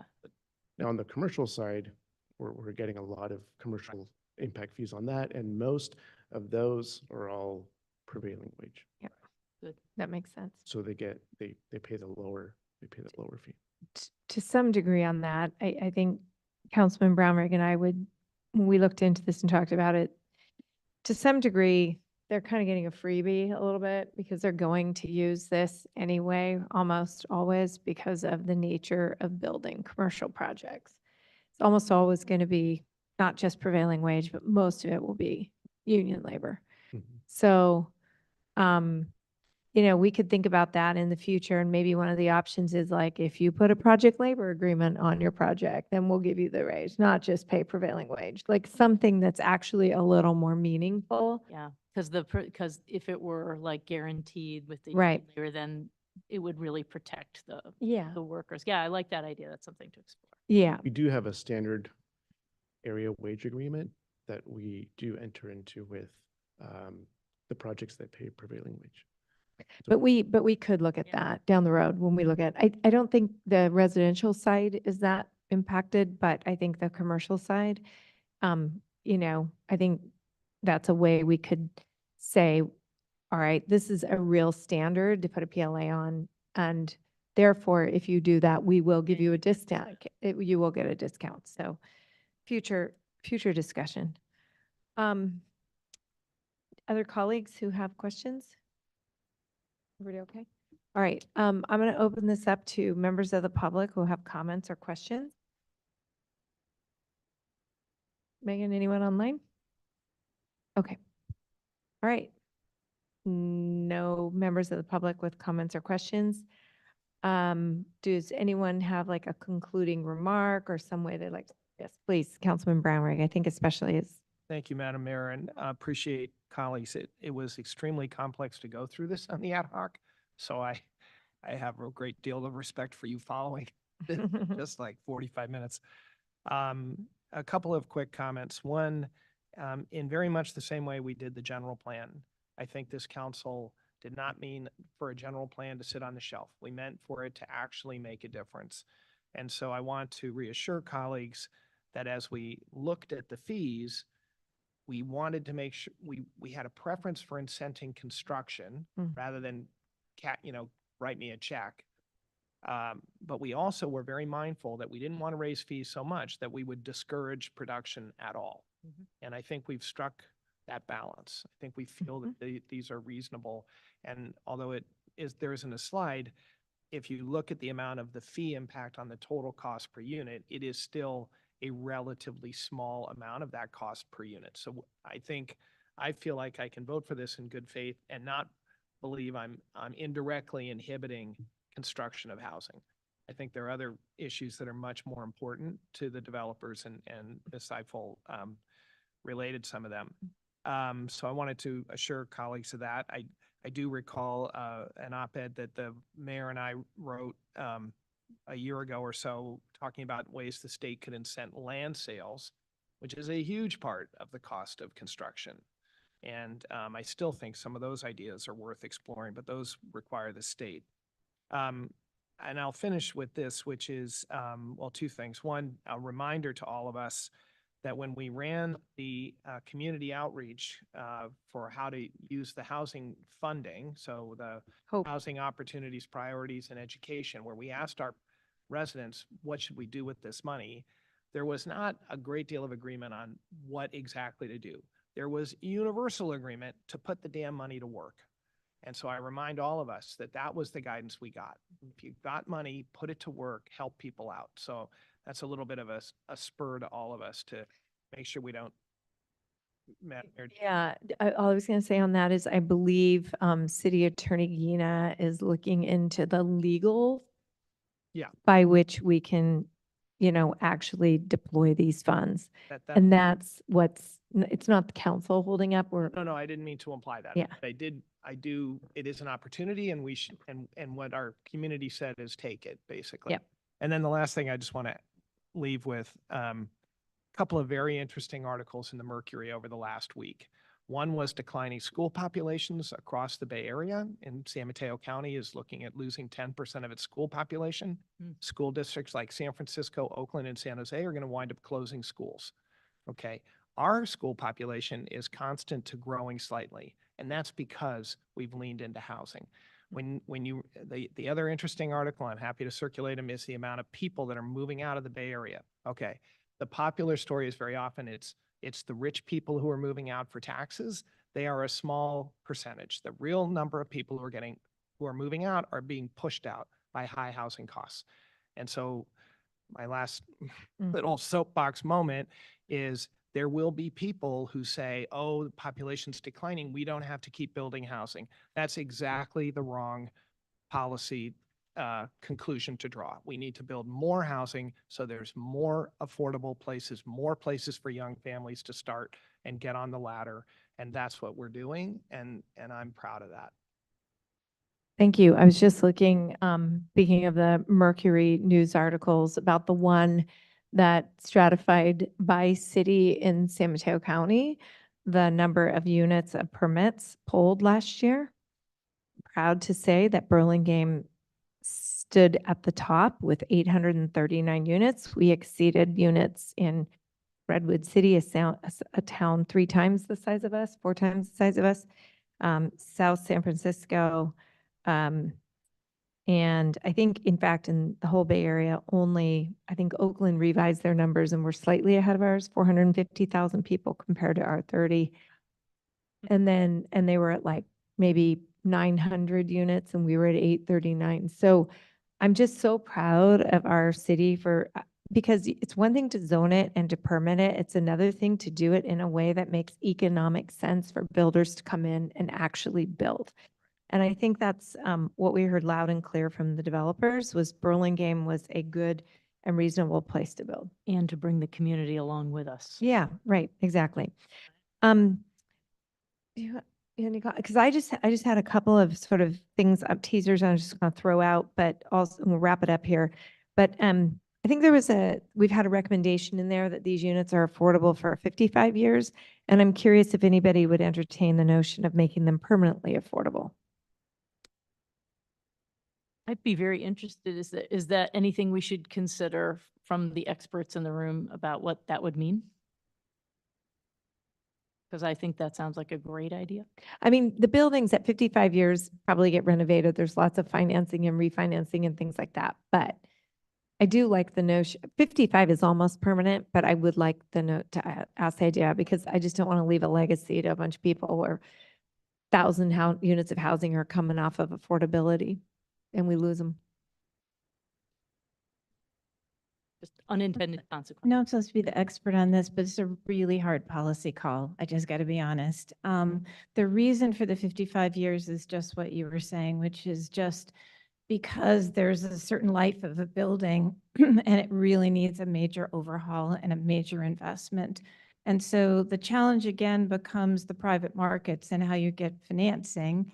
And so depending on the restrictions, it can really limit the amount that you can refinance and rebuild a structure.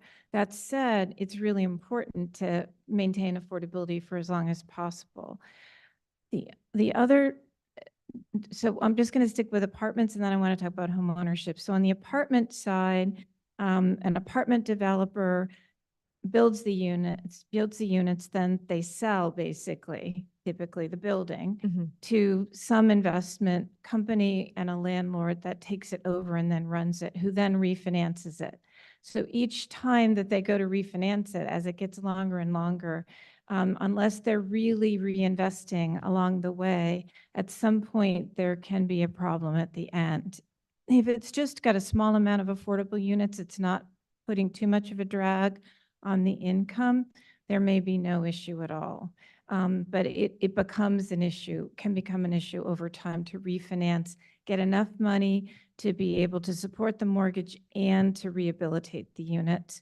So what some studies say is that when you do permanent affordability on an apartment development, there may be an implied need for a long-term subsidy. So something the city needs to be prepared for is that there might need to be some assistance, 40 years from now, 50 years from now, to help keep that housing stock safe and healthy and rehabilitated on the apartment side. Something we can put on the hat of thinking about. Yeah. Yeah, because I think there are other communities that have started that. Yes. On certain things, not necessarily all the configurations. So it's worth looking at because maybe there's a sweet spot where the number of units isn't on the low affordability side isn't, it still pencils out even if you put that policy in place. Right, exactly. Yes, Yeah. And then on the for sale side, it's trickier. And I have to say, I always make a point of saying this, my first home was an affordable home in Palo Alto. So I really know this personally as well as professionally. And it can be very difficult for affordable home buyers to be able to pay the amount that they need to pay to rehabilitate their units and to support the cost of the mortgage and the property taxes and the homeowners' dues or whatever else it is. So if you're looking at a long-term affordable housing policy that's applying to affordable home ownership, there may need to be assistance for those affordable home buyers, particularly those that are at the deeply affordable side, meaning very low income households that have restricted incomes.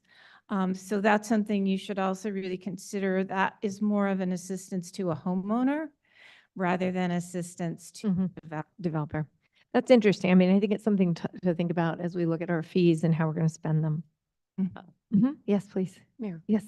So I was just thinking about the Hope Fund, and perhaps if we want to use that productively, could there be a way, I don't know, that we could assist? We have done a very extensive study with it and community outreach, and we've got a pretty good framework set up. And there are legal restrictions around what we can and cannot do with that fund, very specific legal restrictions. And I believe one of them is we cannot just give it to people. Right. And for maintenance as well, or, yeah. Pretty much it. Okay. Yeah. All right. Yeah. Thank you. Appreciate that. Study. Yeah. You can provide down payment assistance and take some form of a second deed of trust or some way in which that you maintain an interest. So that is some way you can Really need assist. to do is we don't have very many condo for sale units. In fact, like zero come on board. So the bigger issue is why are no one building for sale multifamily residential? And that a lot of that has to do with the 10-year laws of legal liability for developers are very onerous. And so most developers don't build. They'll condominiumize it, but then they'll rent it for 10 years before they sell it. So changing around some of those tort laws, that's another thing we could throw in the state's thing. Like you want to make houses affordable for people to buy, stop allowing, protect developers from the tort litigation. So that's kind of the issue, is we just don't even have any units really coming on for sale. I mean, multifamily. Yep. Yeah. So that's that's a bigger problem. So the other thing that has always sort of caught me on all this is these units come on and they get permitted, and then AMI goes up 30% by the time they're delivered, and the prices just go up so much. And what we're really seeing right now at the 110% AMI level is that the rents at that level are actually exceeding the market rents. So they're not, it's not actually really working. Like, that's why it took the Burlingame Village, I think, so long to lease up. And so I just have it's just a sort of question on thinking about all this. Is there a way to set those affordability limits at the time that the permits are pulled and then go from there? Because in one case, that project took 10 years. So what it went from the beginning, $50,000 a year was like what we were targeting, and it ended up at 90 or 100. So it just, and then the rents, when you ran the numbers on it, I talked to a lot of people looking at it, and they were like, well, I can rent a 2-bedroom older condo for $2,700 and you're asking, or $2,500 and you're asking $2,800 for a brand new smaller space. So I'm not going to move. It doesn't make sense. So that sort of topsy-turvy thing, I mean, I don't think we're contributing to that with these fees. I think these fees are very amenable, but it's another complication in the affordable housing problem that it really is almost like a state issue to solve. So the more deeply affordable units are the more attractive units. And are we comfortable at the 110% of AMI still? Because I think with the state, most of the units, Director Huron, right? Most of our units have come on with the state density housing bonus at 80%, correct? That seems to be the pattern. Yeah, I think all of them have come with the. All of them have, right? So we're getting deeper level of affordability without having to force it on them. Seems to be working. Okay, so with that, I think we have a few decisions here. Talk about the residential impact fee first. You have 3 things. Clarify, is this an approval or motion, or is this a consent move forward? This is discussion only. Okay. Direction. Okay. So great, that's good. So residential impact fees, are we okay clarifying that the housing fee applies to all types of for sale housing with 7 units or more? Consensus on that. All right, increase in the housing fees in fiscal year 24-25 by the following percentages from the current 2019 levels: the 15% fee for apartments and condominiums, the 30% fee for single family attached, single family or townhouse. Is everyone okay with those? All right. Okay, increase in the third is the increase in residential fee annually thereafter based on the annual inflation index that is consistent with an index recommended by the city's 2024 impact fee study. So basically, we'll start linking these to CPI so they don't get, I think every year when we review our fee study, City Attorney Gina, if for some reason we felt like inflation was 10% and it was just going to knock the fees up into too high a level, that's our cap that we can raise it. We could always hold it lower. Yeah. Right, Director Huron? Yep. Okay, so I think that's fine to have a cap like that and set it and then give discretion to the council to figure out something in between based on the market conditions. Okay, on-site affordable alternative. Maintain the same on-site alternatives as the current program that do not trigger state density bonus law. Rental, 10% of units with rents that are affordable to households at 110% AMI or below. And for sale, 10% of units with sales prices that are affordable to households at 135% AMI below. Is everyone okay with that? Okay, okay. Implement ongoing legislative changes to DBL that incentivize the provision of affordable housing at deeper levels of affordability. Everyone okay with that? And streamline the process for developers to use DBL by utilizing state household income and affordable housing cost standards. I think that will be really great because I actually think the state are going to be lower than the county. And so if the state AMI is lower than the county, that'll keep the units even more affordable than using ours. Is that right? I think so. Director Huron, right? Am I making an assessment on that correct? Or maybe. Clarify, sorry. You'd still be using the San Mateo County AMI.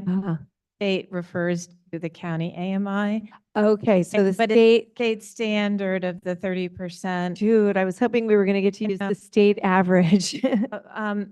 I don't think that would be, You can't, pretty, but okay. that'd be pretty challenging to do. I'm not a lawyer, so. But that's okay. I'm just trying to figure out ways to keep affordability, but okay. Yeah, that's a really. AMI keeps going up a lot. Yes, the health and safety code requirement is tied to the county area-wide median income. Okay. I think the way, if you want deeper affordability, it would be better to change the AMI. Yeah. Down. Yeah. Councilman Bromwich. I feel like we've checked each of the boxes. I like the idea that we're going to do annual CPI. I do think, and I'm saying this not as the full employment act for Ms. Seifel, but it as a matter of sort of good housekeeping for us, every 5 to 10 years, we ought to do another study like this to make sure, notwithstanding CPI, we're not out of whack with what's going on in the industry, I think. Yeah. I think maybe even 3 to 5. Maybe so. Yeah. Yes. And Vice Mayor. Speaking, I concur. Speaking of this whole thing was based, as you started, on a 2015 Nexus study, right? Is that that's a huge lift? And is that something that's done regionally? Or That's 21 Elements who does the Nexus study, and not us. It's not us. And I think we're coming up on every 10 years. Is that right, Mr. Sanfilippo? Do they around every 10? I think around every 10 years. It's part of the countywide, conversation. So I'm sure that will trigger a further, a sooner maybe reevaluation. Yeah, usually 21 Elements does different joint studies for Nexus fee studies. I believe this one, we just got our numbers from the 2015 study, and even with the recommended increases, we'll still be within the Nexus level, so we won't be exceeding. That's right. They were really high.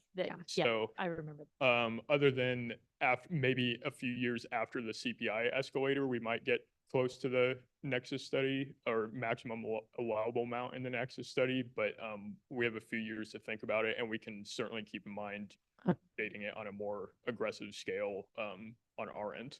Okay, thank you. All right, wanting to get us out of here by 10 o'clock and still having 3 meaty items left. Is everyone okay to move on? Thank you to the subcommittee for the hard work and staff and Ms. Seifel. Okay, thank you very much. All right, moving on to item D, discussion of potential increase in city council compensation. I forget who brought this up. So I'm going to do the staff report. Okay, Lisa? Yep, thanks.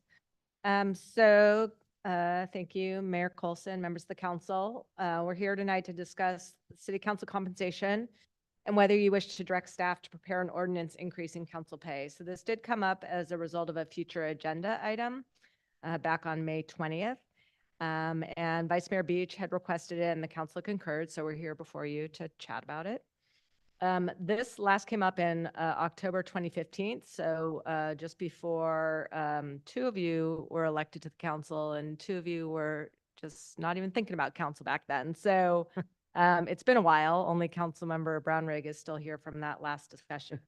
And at that time, I think that it was, I think she was Mayor Nagel at the time brought it up as she was about to go off the council and said, well, this is, something I think you should discuss. It won't affect me, but it could affect all of you.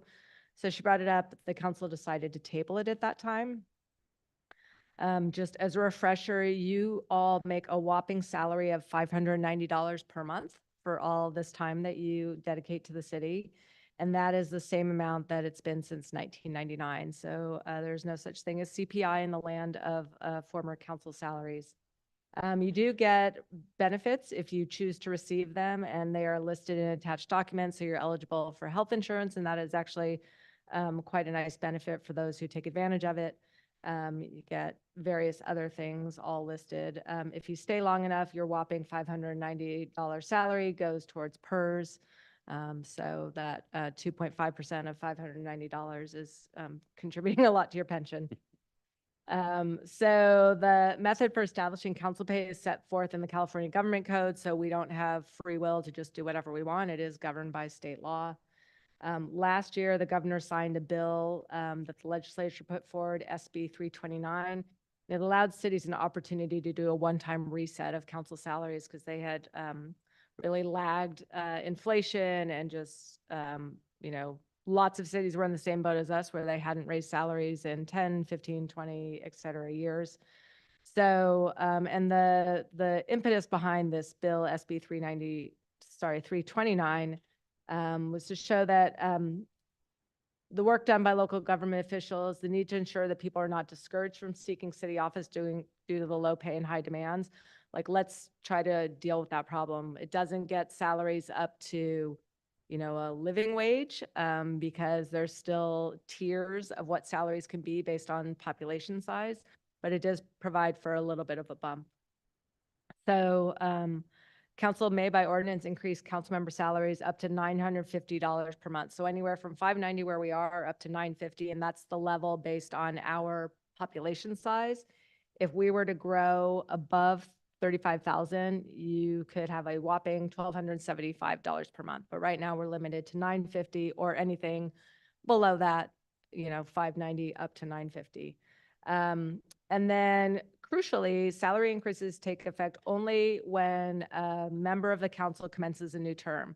So if you choose to move forward with an increase, the increase doesn't go into effect until after the November election, but it would affect all members of the council. So it's not just the people who come on the council as a result of, or get reelected to the council as a result of the election. It's every member of the council. You just can't do it like whenever you want. The salary increase has to take effect after the council commences a new term. Future increases beyond the amount provided in this government code happen by ordinance or an amendment to an ordinance. It does allow for us to bump up the salary above $950, but there's can't exceed the greater of either of the following: an amount equal to 5% for each calendar year from the operative date of the last adjustment. So let's say you adopted this year, goes into effect in late 2024. So it'd be 5% from that rate, or you can do an amount equal to inflation since January 1st based upon the CPI, which shall not exceed 10% for each calendar year. So there's ways of adjusting, again, by ordinance, but the first thing you can do is get to $950 or so inclined. I included a chart that actually the assistant city manager from South City has been tracking this. So it shows what every city in this county pays or doesn't pay. Belmont just recently increased their salaries. Menlo, so Belmont, Menlo went to 950. San Carlos went to 950. So they're all in our same population bracket. So they went up to the max. San Mateo went to 1,200, so not quite their max, but they did increase from 600 to 1,200. South City went up to $1,400. There's a couple of cities, the little baby cities get no salary, and you can see all the other data in that chart. These population estimates are from the Department of Finance, so we didn't make them up. So no fiscal impact associated with the staff report. If you all choose to increase your salaries, then there is a fiscal impact. It'll be 5 times the amount of the increase over, annualized. So I didn't put that in the report because you could decide to go up $10 or you could decide to go up, $400. I just thought it was better to have you all chat about it, but knowing that, whatever the increase, even if you went up to the max, it's not going to break the bank. It's, not that much money. And when Vice Mayor Beach brought this up, it was really, and she and I had talked about it in advance, it was really the idea that perhaps this little bit of extra funding would help someone who maybe needs childcare to be able to attend a council meeting or one of these many regional meetings that you all go to, or they have to miss a shift at work and they're on an hourly wage, and perhaps that would help cover for the shift. Again, it's not a living wage, but it's just a little something to help people kind of bridge to be able to serve and broaden the universe of people who might find it, doable to serve in a council role. So with that, I'm happy to answer any other questions. All right, colleagues, any questions? Okay, it would have been interesting to calculate what 590 in 1999 escalated back. Did you? What is it? Over $1,100 of buying power. So $1,100. Yep. So our pretty fiscally conservative council back in 1999, if you remember those characters, gave themselves about $1,100 in today's dollars of buying power.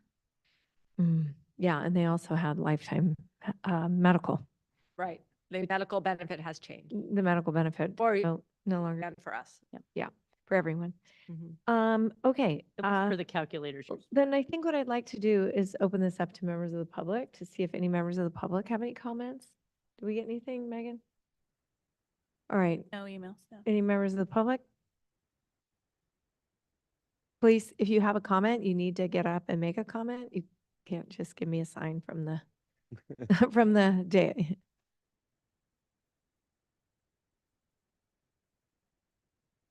Rachel Nee, local resident. I thank you guys do so much, and I'm very inspired by all of you. You deserve 950 or more. That's what I think. Thank you. It's very nice. Okay. Does anyone have a comment on this? I want to make a comment. Peter? The Or fiscal impact was maybe 22,000 to 25,000, somewhere in there for the It's entire diet pretty low. per year. Right. So, Okay. I mean, well, my comment is we're not on the dais because of the compensation. Right. So. Right. Yes, please.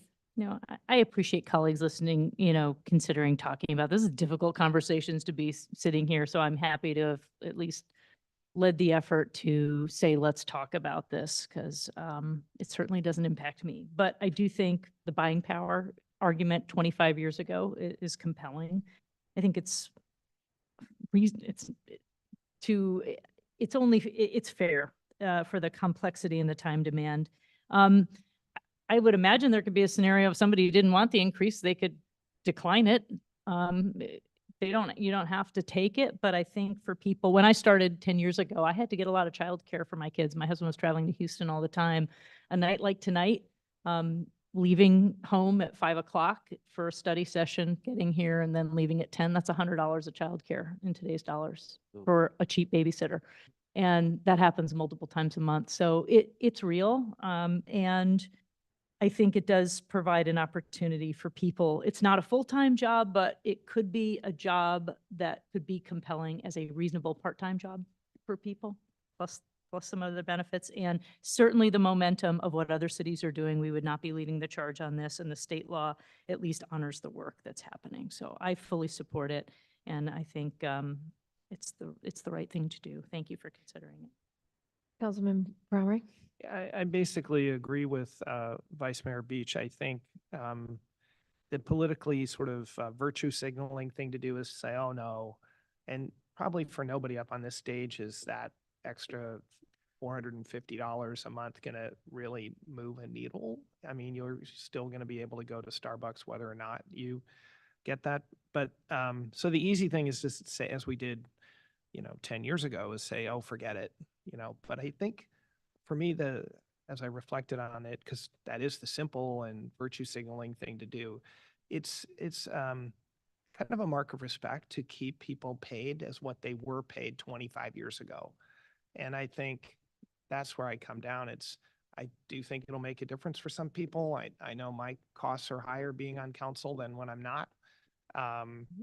Yes. But mostly, I think it's just sort of a mark of respect for a lot of hard work. And the fact that the state has benchmarked it, I think means it doesn't feel as arbitrary or capricious as it would have felt 10 years ago. Councilwoman Papajohn? Yeah, Mayor Coulson. I exactly, Councilmember Brownrigg, you took a lot of the words, what I was going to say. The state did set the standard, and it's a new standard, and I think a lot of cities are adopting it. There's a few that aren't, but I think I would support it just because, the state stepped forward and other cities are doing it as well. Okay, thank you. So my comments on this are that I think a lot of, I don't use the healthcare, but some people on this dais do use healthcare, and it's because they maybe have, their work, they run their own companies, which is what gives them the flexibility to be able to do this work. And so, and I know when you're covering a family on insurance, that's also very expensive. So I think not only like daycare, but also being able to pay for your family to have health insurance so that you either, you have flexibility in your work to do this work is another thing it could cover. I have no problem. I mean, for me personally, I'm a little agnostic to it, but the other option for people to do, and I think the better option would be for everybody to take the funding. And then if you so chose, you may, there's plenty of good charities in Burlingame. If you don't want to accept your funding, you can always, you could always make a contribution to one of our foundations or call Primrose or something like that. Because I think otherwise it gets wonky for the city staff to say, I'm taking mine, I'm not taking mine. Oh God, guess I need it this month, not that month or whatever. So I think we just are sort of all in or not. And then as regard to indexing, my suggestion would be we index it to our collective bargaining agreements so that we are in cahoots. If, it's 5% cap, but we would be indexed to the collective, our general AFSCME collective, the AFSCME unit, bargaining unit. But not to exceed. Right, what the cap might the 5% is the cap. Okay. But I think that, if, I see where you're if inflation's 4%, but we're in a tight budget scenario and we have to give our collective bargaining unit a 2% raise, Yep. I feel funny taking a 4% raise. Yep. So I think, does that city manager have a problem with that? Would that be okay?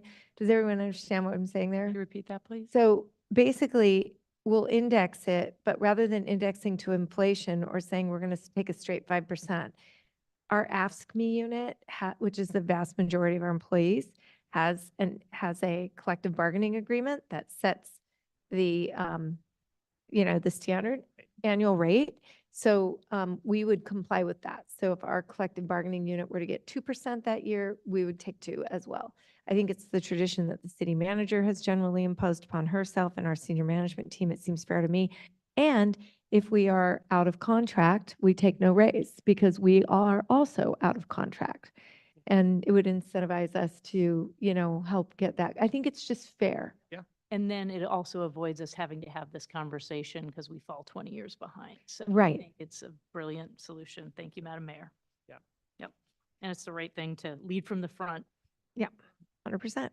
Is that, So just to summarize the direction, since my friend, Mr. Gina will be writing the ordinance. so we'll go, So you want to go to $950, Mhm. right? And you want to make future increases, which have to be done by ordinance or amendment to the ordinance, match the AFSCME increases but bearing in mind, they have to cap at 5. adhere to the state. That's right. So not to. Right, right. So, and also, so whether it's, yeah, so it's basically, If the AFSCME increase is 6%, you. right, we're going to, 5. The AFSCME increase is 2%, you get 2%. right. Does everyone feel okay with that? That's Thank you all.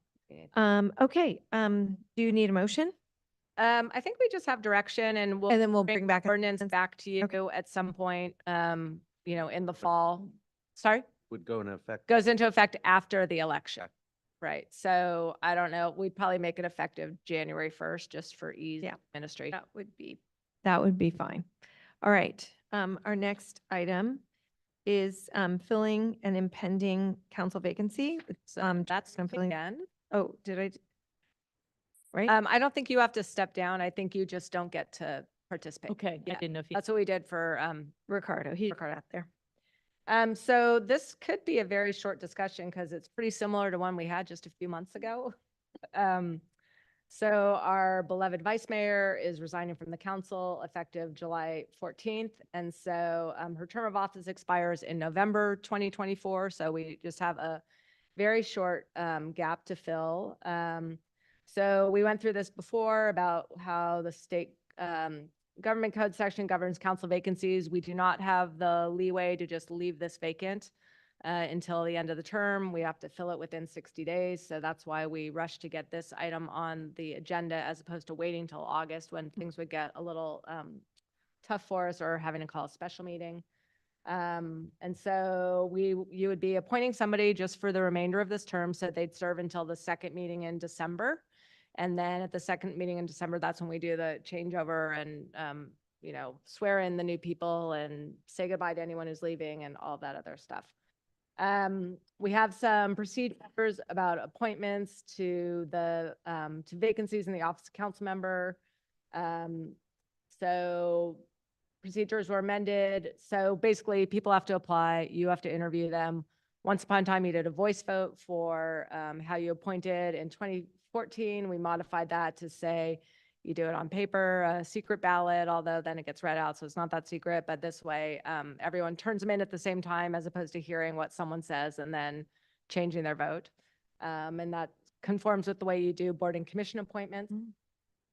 So the procedures say I have to notify you there was an impending vacancy. So hello, you are all now notified of an impending vacancy. Schedule the matter for discussion. We've done that tonight. And then you have to determine whether to call a special election or make an appointment. You can't call a special election based on the timing, so we have to make an appointment.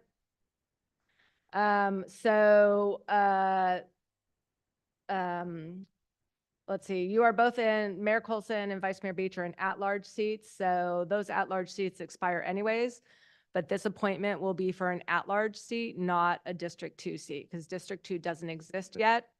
Right. So candidates can come from anywhere.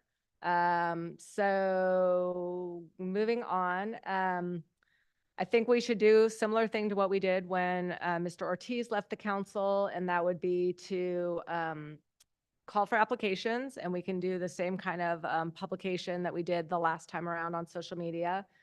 Set a deadline for applications, and then you all would determine any supplemental questions to attach an application form.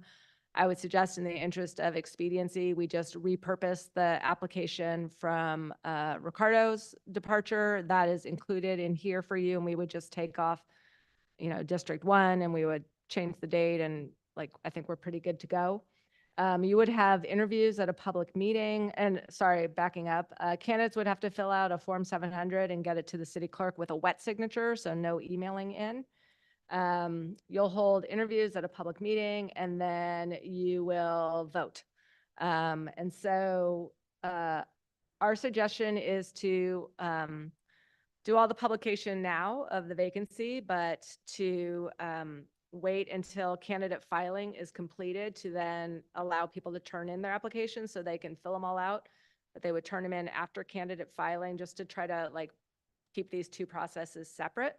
And then that still gives us time to come back on August 19th and do during the study session period. And depending on how many people there are, we'd either start at 6 if there's like 3 candidates. If there's more than 3 candidates, we'd ask you to come a little earlier, maybe 5:30, get all the candidates through, and then hold a vote and then seat whoever's selected so they can participate in the August 19th meeting. And if we have more than one applicant, we can send the packet out so everybody is ready for August, whether they get appointed or not, they're ready to go. And that way we're not missing a beat with any council meetings where we have only 4 candidates, or sorry, only 4 council members. So that's staff suggestion of how the process should work. We're happy to take any input, change it up. The only other thing is if we keep the application the same, so we need you to weigh in on keep the application the same or change it, the timing of it all, and then just we probably don't want to use the exact same questions we used for the interviews last time, so you might want to delegate to a subcommittee or to the mayor and me to draft new questions just to kind of keep things moving. So with that, I don't know if you want to add anything or if Megan wants to add anything. No. Okay, I'm gonna maybe just rattle this up just a bit for a second. It seems to me that, first of all, thank you. I'm, glad we already have a process going. There's a little, I just want to point out that there's a little bit of a so there's first of all, the big difference, which is we had to appoint from District 1 in order to fill District 1's seat. Right. This is an at-large seat for the city. It can come from anywhere. So I'll let people comment on that if they have thoughts. But because of that, and because of the shortened nature of the time that people are going to serve and kind of how that might be a different type of candidate, I looked at these questions and so for example, it says, how much time would you be able to commit to serving on committees outside the regular council business? This person is not going to be appointed to any committees outside the regular business because we're going to all have to absorb that for the next 6 months. Right. And I'm not going to make us and then them and then back and forth and the whole thing. So I would instead say, will you be able to make every single city council meeting between now and the end of the year? Like, to me, it's more important they're here at the meetings, not like I'm applying and by the way, I'm going on vacation for, 3 of the 7 meetings. Is every? If I may, I think that's really smart to say, can you commit to making each of these meetings? To be honest, the only other question I would ask is, why do you want to do it? Because it's such a short amount of time asking about the policies and the priorities and Yes, want to get. yes. I would just keep it simple and open-ended. I do like the first qualification boxes that you have to fill out, like what boards and whatnot. But I think those 2 questions are ample, can So you the make- first 2, are you so why are you interested in serving? Why do you want to do it? And then number 2, would you be able to make, these are the meeting dates between now and the end of December. Are you able to make all those? I mean, granted, people get sick, jobs come up, things happen. But I don't want to appoint someone who's like, oh, and by the way, I have vacation I'm going away for a month and I'm going to miss 3 meetings. But I agree with that, Madam Mayor, but I also think trying to create the lowest amount of friction. 100%. Because I don't think this is a very appealing No. opportunity, to be honest. Well, because one of the things is if you are a commissioner and you apply for this, you will by law have to step down from your commission seat and you will therefore then lose your commission seat. And you will not be able to be, if you do not get appointed, or if you get appointed, you will lose your commission seat. You would have to resign from your commission seat. And then, so for example, say you were a planning commissioner, you applied, or Park and Rec, whoever, you apply, and then you get the seat, you resign. And then in December or January rolls around, if there's not an opening on the commission with a vacancy for another 2 or 3 years, you may not be able to reapply to get back on. Right. And I think that creates a less attractive situation for obvious commission type people. But I mean, I think that should be clear in the application too. Just if you are currently serving on a commission and you win the seat, you will have to resign. And they don't hold your place for you. They refill that. We have to refill that. How does everyone else feel about that? I think that's great. Yes. Yeah, I think I would defer to my colleagues just because you've done this before. So. Mm-hmm. And you're okay. And we still do have the interview. It's not as. Oh, yeah. it's the only. Right. Yes. So for the interview questions, I think some of that ends up being solidified based on the number of candidates that apply and kind of there. So I'm going to ask a quick moment about that. We won't have a time to meet again, so I can either appoint a small subcommittee, or if you all trust me, I can work with city manager and we'll come up with something less formal. It won't be the 8 questions very formal. It'll be a little more, I think it's a little more like, tell us why you want to serve and how you're going to get along with everybody and what is your decision-making process and thought process. Yep. I'm good with that. Okay. Anyone else have any thoughts?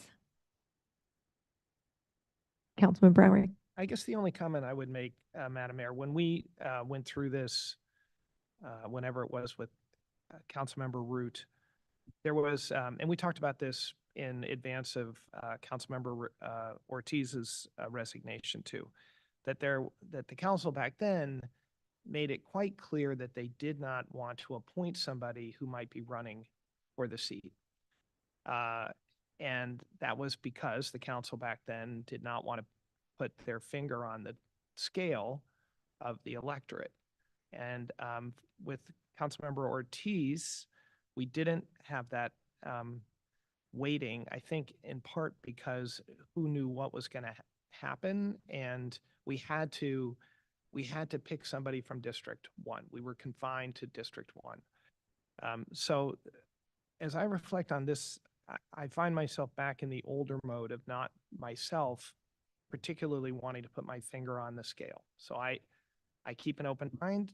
The best candidate is the person I plan to vote for, but my predilection, and I'm sharing this in public intentionally, my predilection is not to vote for somebody who's actually running for the seat, because I feel that that puts an undue advantage to somebody for a rather arbitrary interview process and a rather short, I feel like I'm almost supplanting my views for the public's. So I just wanted to share that. People get to do whatever they want. It's a free country. But I'm going to take the advantage, I hope, of an at-large seat. Now, it may be that none of us has that choice, that the only people who apply are people from the district, in which case, then, I have to just vote for who I think is best. But I wanted to share that, at least from my point of view. I don't feel so close to the election that I want to be an influencer in that respect. Right. Other comments? May I ask a question? Yes, please. Do you feel that it should be changed? That that we should change the resolution such that it would only be for a short-term seat and not someone who's not running, or no? Sure that that's legal. Oh, okay. I'm not sure we're allowed to constrain somebody from doing something. No, that would be a First Amendment rights violation, I'm thinking. Michael. Okay. So that's why I just wanted Thank to share you. my own sense of how I would look at that question. I apologize. I thought you said before that the consideration was only for the interim and not for someone who was running. But that wasn't. The last time around, it was a year before Yep. there was anybody running for anything. So it was a very different situation than now when we have a number of candidates who have already said that they're running for the seat. We're just in a very different time frame. Yeah, that's. Thank you. And Okay. just because she cannot speak over here, so I'm going to speak on behalf, I think, of the two of us. On that particular situation, Vice Mayor Beach and Mayor Colson, neither of us applied for that seat. I don't believe you did, nor did I. So, and we both prevailed at the electorate, and I think had that seat, even even if that person, even if Mr. Root had wanted to run, I think we would have all had a very competitive race. So I think that, just, one way or another, it was so far out that people hadn't even really decided that they were going to run for council. So it was just I know I hadn't decided, and you probably hadn't either. So, it was a different kind of critical path to getting to a solution. And the problem with this, and I think this is going to be a little touchy with how we message all this, is even the messaging could be confusing to people. We're filling an interim seat and we're taking statements for people who want to run. It's kind of compressed, and it's an unfortunate situation that's all compressed into one situation, and it could be confusing. But we may be fortunate and it may sort itself out, and there may be one group we're going to put ourselves in to run, and there may be another group in that we're going to do this. I don't know how it'll work out. But I guess there is no predilection or sort of necessity to pick someone out of District 2, I guess is the sort of counter argument. There is, or District 4 or District 2 or 1 or whatever. There's 3 seats. I mean, there's just a lot of moving parts this time. So it makes it more difficult. Yes, members of the public to take comment. Yeah. So we have some members of the public here in the audience that may have an interest in this conversation. And so I would like to open it to them in case they would like to come up and address the council. Anyone online, Megan? No one online? Okay. No public comment then. I'll go ahead and close public comment there. Megan? Yes, Matt, I did. I already asked her while I was waiting for anyone in the audience. Gave her a little look-see. Okay, so I think I do take a great level of appreciation and consideration for your comment. Councilman Brownrigg, now having been through this 3 times and not wanting to have the appearance of influencing elections. So each of us, again, has to pick, I think, what we think is the best person for the seat. But I think we want the public to know that we, by consensus, are not sort of cavorting behind the scenes to pick the next legacy candidate to, take Emily's District 2 seat, or take the District 2 seat, the new one. All right. Is everyone okay with this process? Lisa, do you have? So I just want to clarify if we're going to change the application the way you suggested, just the 2 questions that breaking it down and adding the information about if you're currently serving on a commission, you'll need to resign that seat, and you have to pay. If you You're were appointed. If you're appointed. and you will not be guaranteed or Right. Megan's making Yeah. over there. Yeah, so I'm gonna leave the first 4 boxes. I want to make sure you're Right. those are great. good with that. And then the 2 questions, I'll tweak the one, so it's just, here are the meeting dates. Will you be available? Yeah, you could Circumstances. Yes, we understand you may be sick, you may be ill, blah, blah, blah, but Then I will post a very clear notice of what we're doing and what this is for, that it's at large and it's for this shortened term.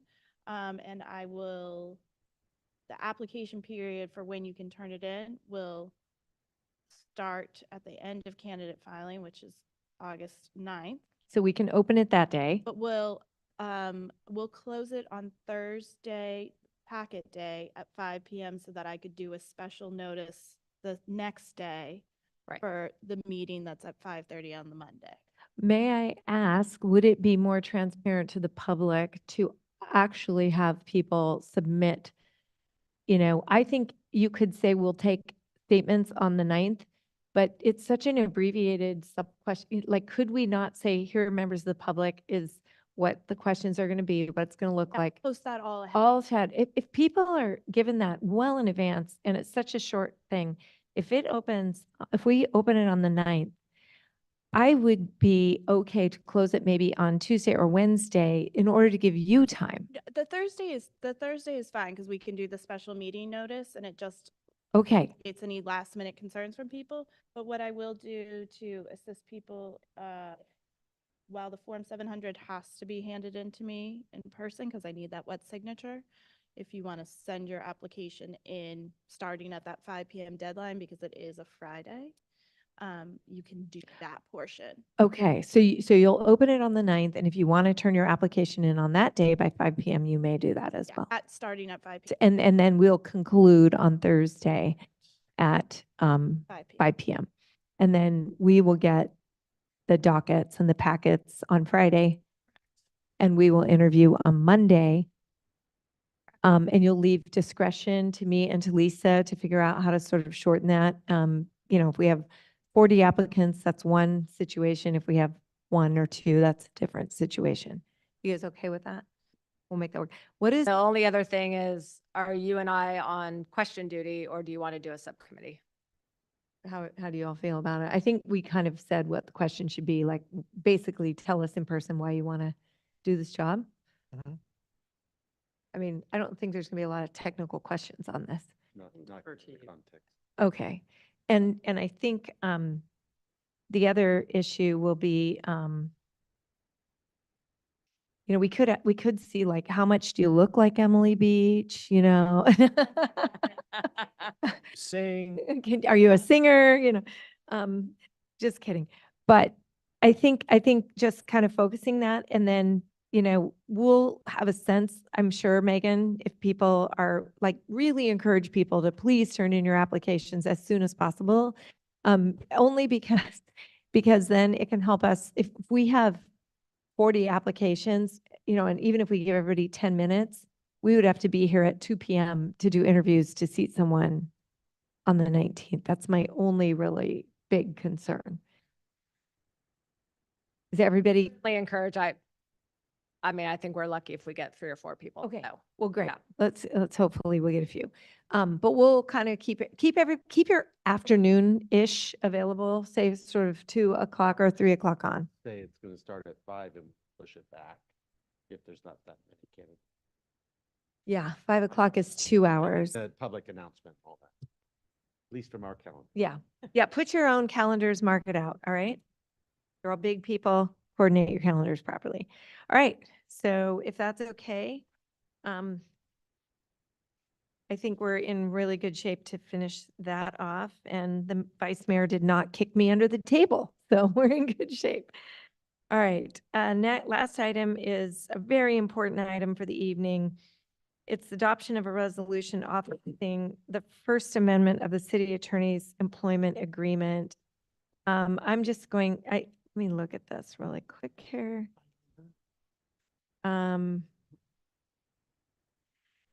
All right.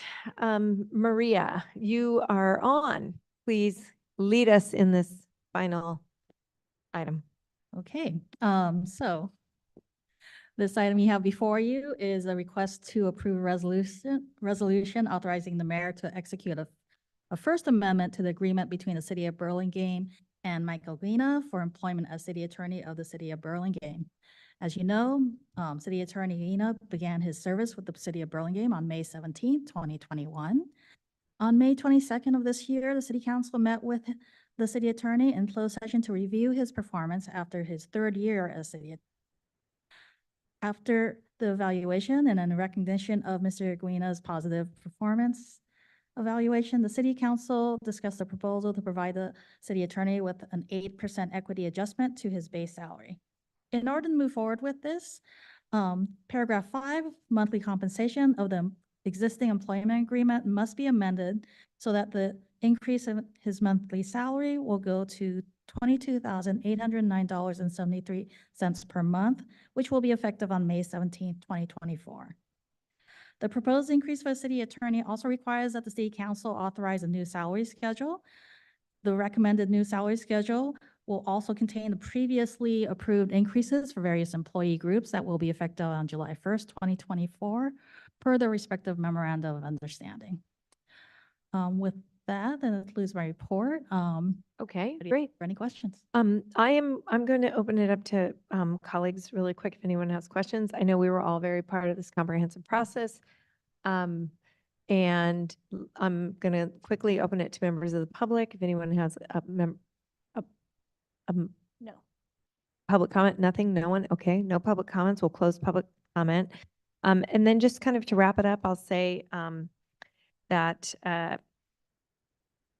Mr. Gina, you have done excellent work on behalf of the city council. I personally think we have the finest attorney of any city in San Mateo County. You work hard, you are smart, you provide us an analysis of everything. You don't push us, direct us, you help us make good decisions. And you have done great work with your team, Assistant City Attorney Spansale and Code Enforcement Rachel Norwitt, just leading that little organization. I also think you are highly respected by your peers. And this gets you with a merit adjustment up into what is still not probably as high as I think we would all like to see, but it gets us to a really, more squared off arrangement and point. Do you have any comment you'd like to make? Yes, thank you, Madam Mayor and Council. Thank you again for your trust in me. It really is an honor and a privilege to serve the council and this. This is a great organization led by a great, council and with wonderful staff. And so it really is a privilege to be a part of the team. And I really do sincerely and deeply appreciate the trust that you have in me and my team to provide the council and the community the best legal service that I can. So thank you very, very much. And I really take the duties very seriously and appreciate your confidence in me. Thank you. The first name thing's a little confusing, so you could work on that maybe. We can put that on the no Michaels, no Michaels list. Again, thank you. It's been a pleasure, an absolute pleasure to work with you. You are just, again, it's been said many, many times tonight, and I'm going to give the vice mayor the last call on this since she is leaving. Thank you for your outstanding service. You are an amazing human, a brilliant mind, and an incredible public servant. And with that, I would like to make a motion to adopt the resolution to authorize this First Amendment of your employment agreement to provide a salary increase of 8%, approving the City of Burlingame pay rates and ranges salary schedule. I'm going to take the liberty to second that motion, if it's all right. May we have a roll call vote? Councilmember Papajohn? Yes. Councilmember Brownrigg? Yes. Councilmember Stevenson? Yes. And if I must, for one last time, Vice Mayor Beach? Yes. Mayor Coulson? Yes. Motion carries unanimously. Yay, thank you very much. All right, wrapping up a last bit here. Do we have any council and committee activities, reports, and announcements? I know we had a couple good conversations with council meetings. Thank you all for doing that. I'd like to remind anyone who'd like to do one more of those. Emily, you got 14 more days. You can have one if you want.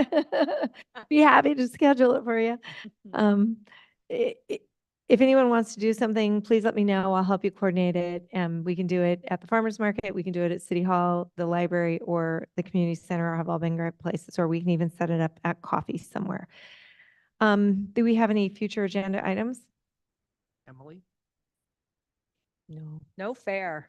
Yeah, Emily came with a giant list today of 27 things she wants on the future agenda item. Thank you for your continued service, everybody. Yeah, Really- you're very well. You're very welcome. We will celebrate you at the September 9th or whatever the date is for our commissioners dinner. I think that'll be a really nice time that we can do a little more great. You guys have already done. No, we'll do a little, that'll be an opportunity to celebrate Emily a little more. So 15, adjournment of our, acknowledgements. Do we have any acknowledgements? No one? Okay. No acknowledgements, then I'll go ahead and adjourn the meeting at 5 to 10. Sorry it's so late, but we now have off until August 19th, I believe. We'll see you all then. Happy summer and happy 4th of July.